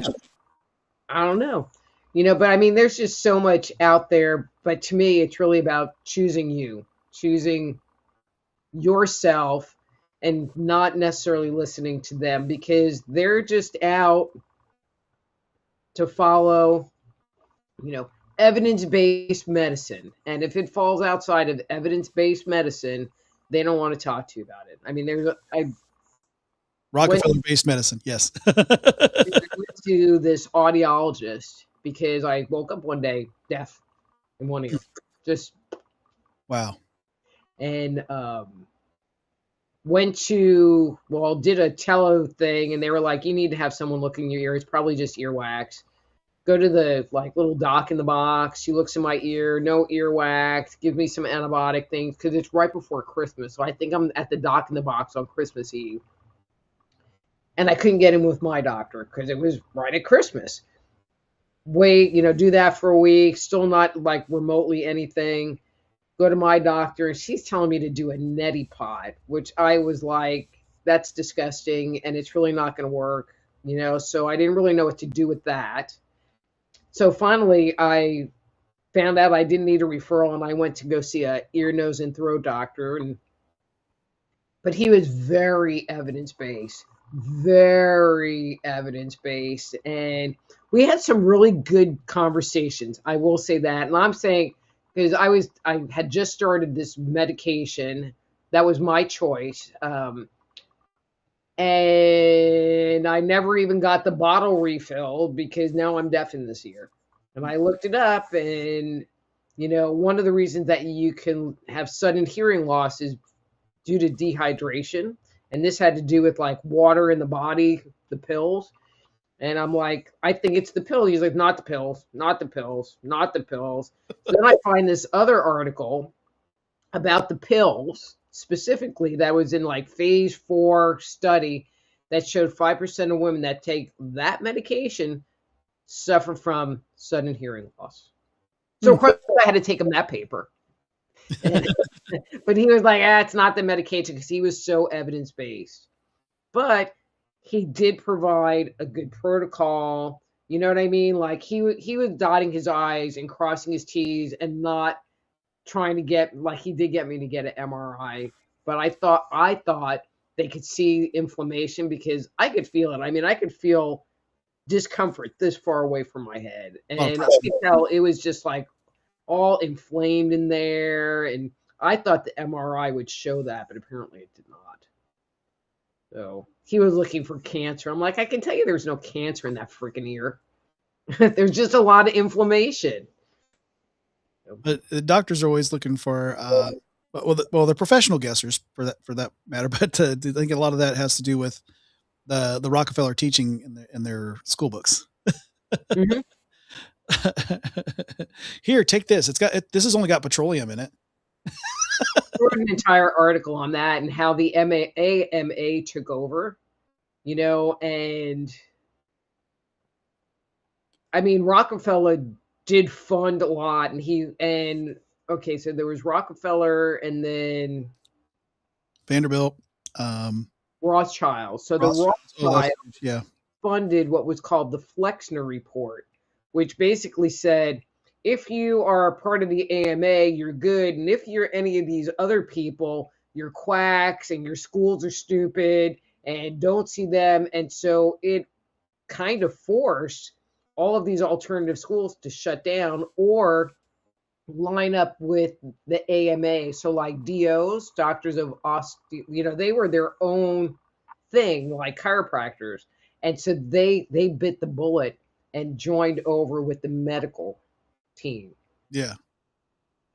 But like if you were a naturopath or a homeopath or any of these things, they basically destroyed you and your income and, took over. They just took over.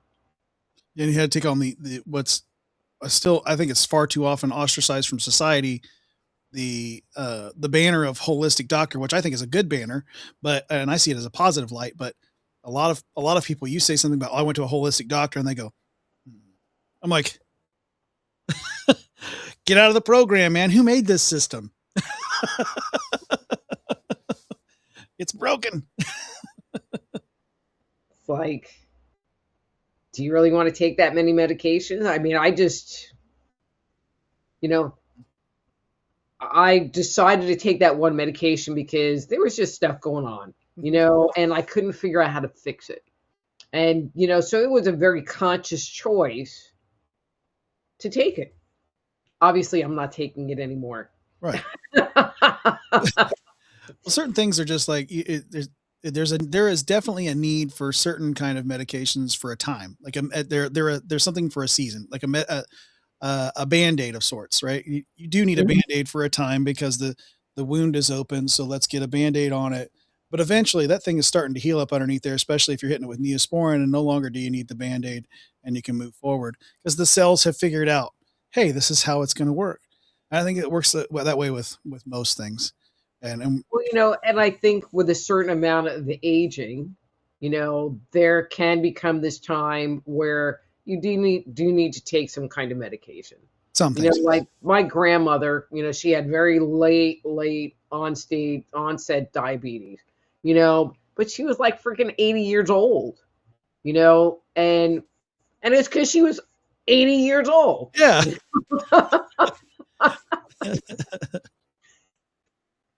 And so I can see,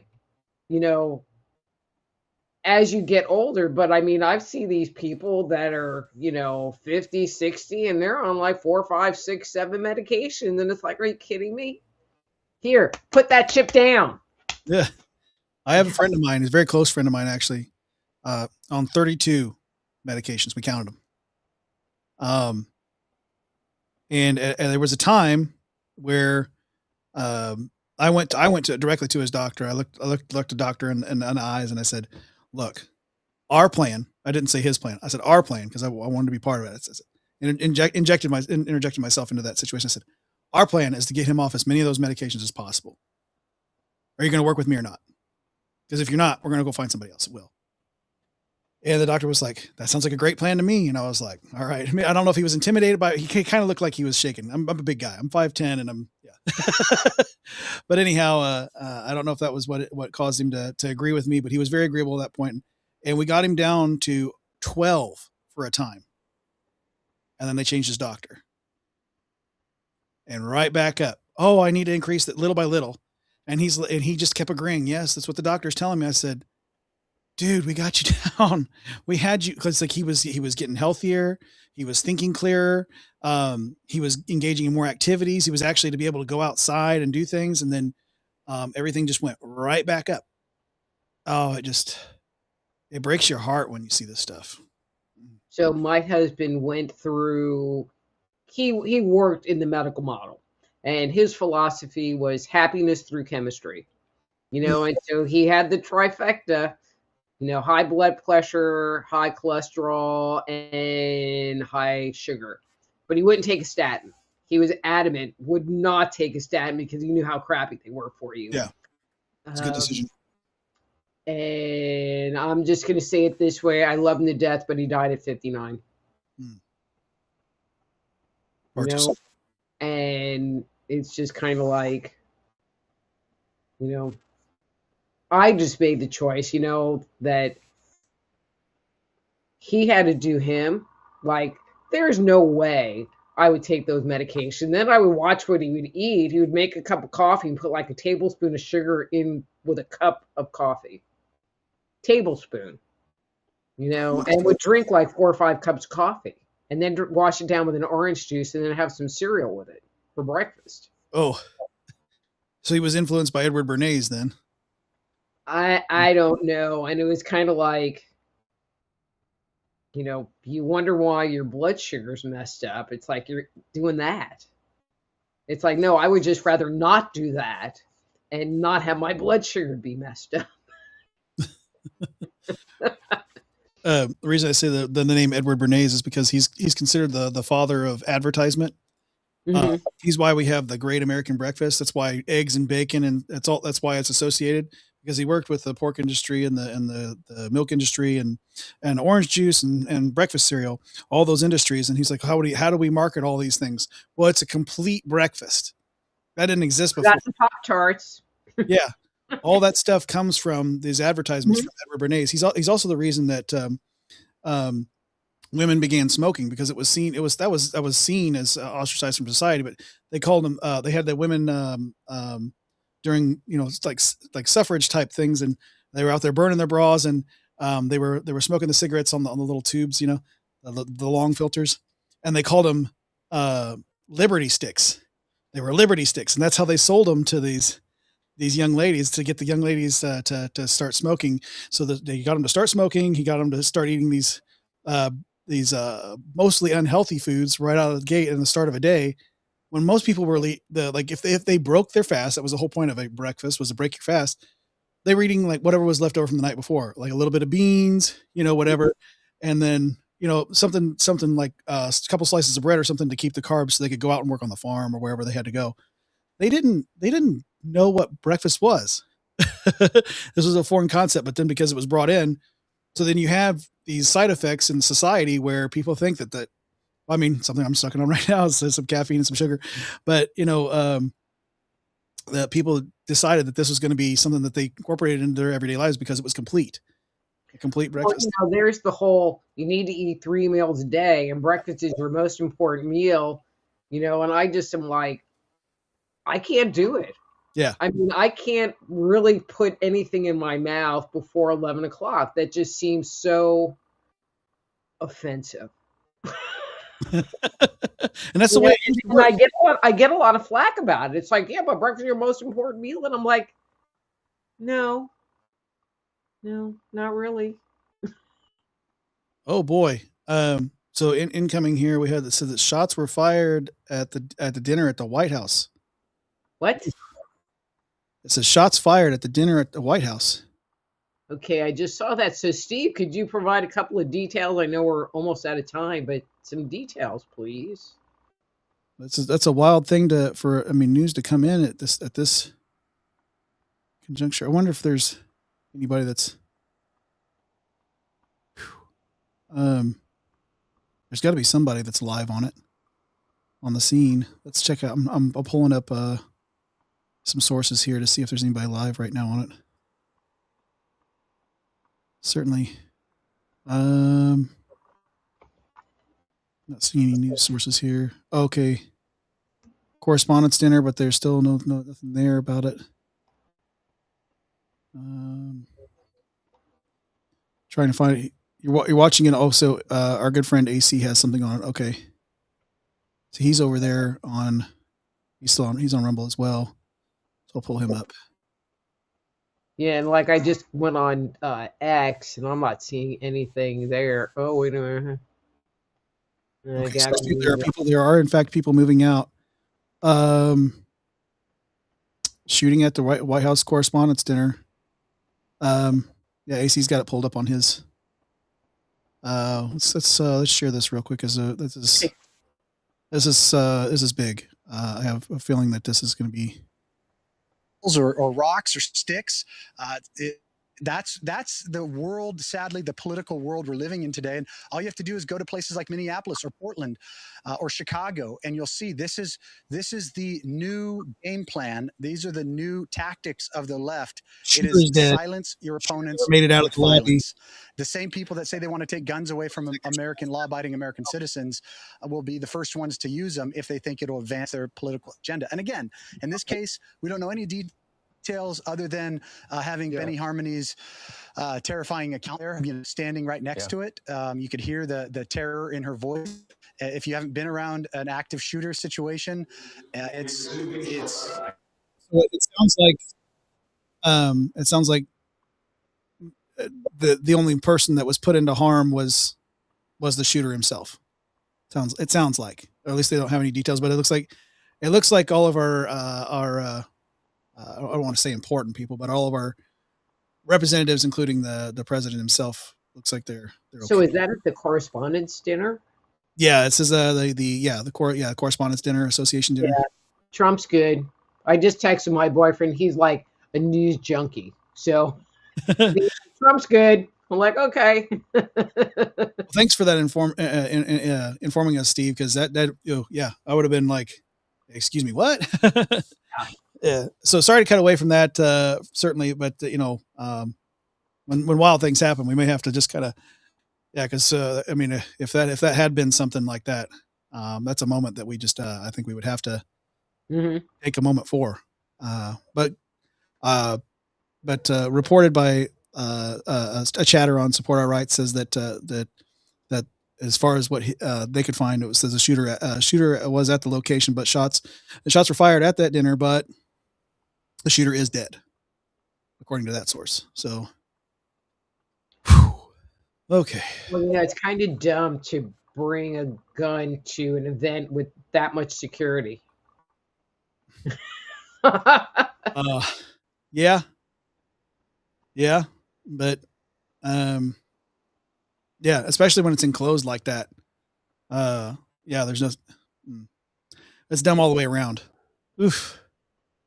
Well, I guess we could get back to the positive things here. So something I ask our folks when they come in here on a hangout as two closing questions or statements, as it were. One of those things being, if you were to take everything we've discussed here, in your life, and then put a title to that book of your life, and the book of Rita Louise, what would the title of that book be?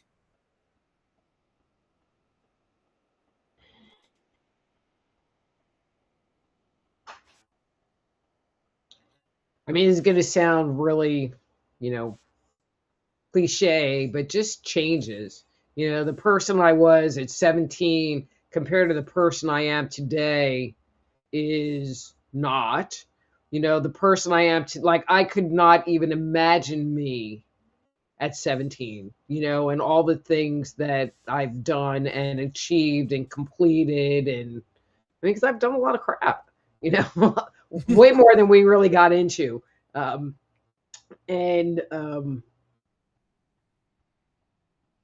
Yeah.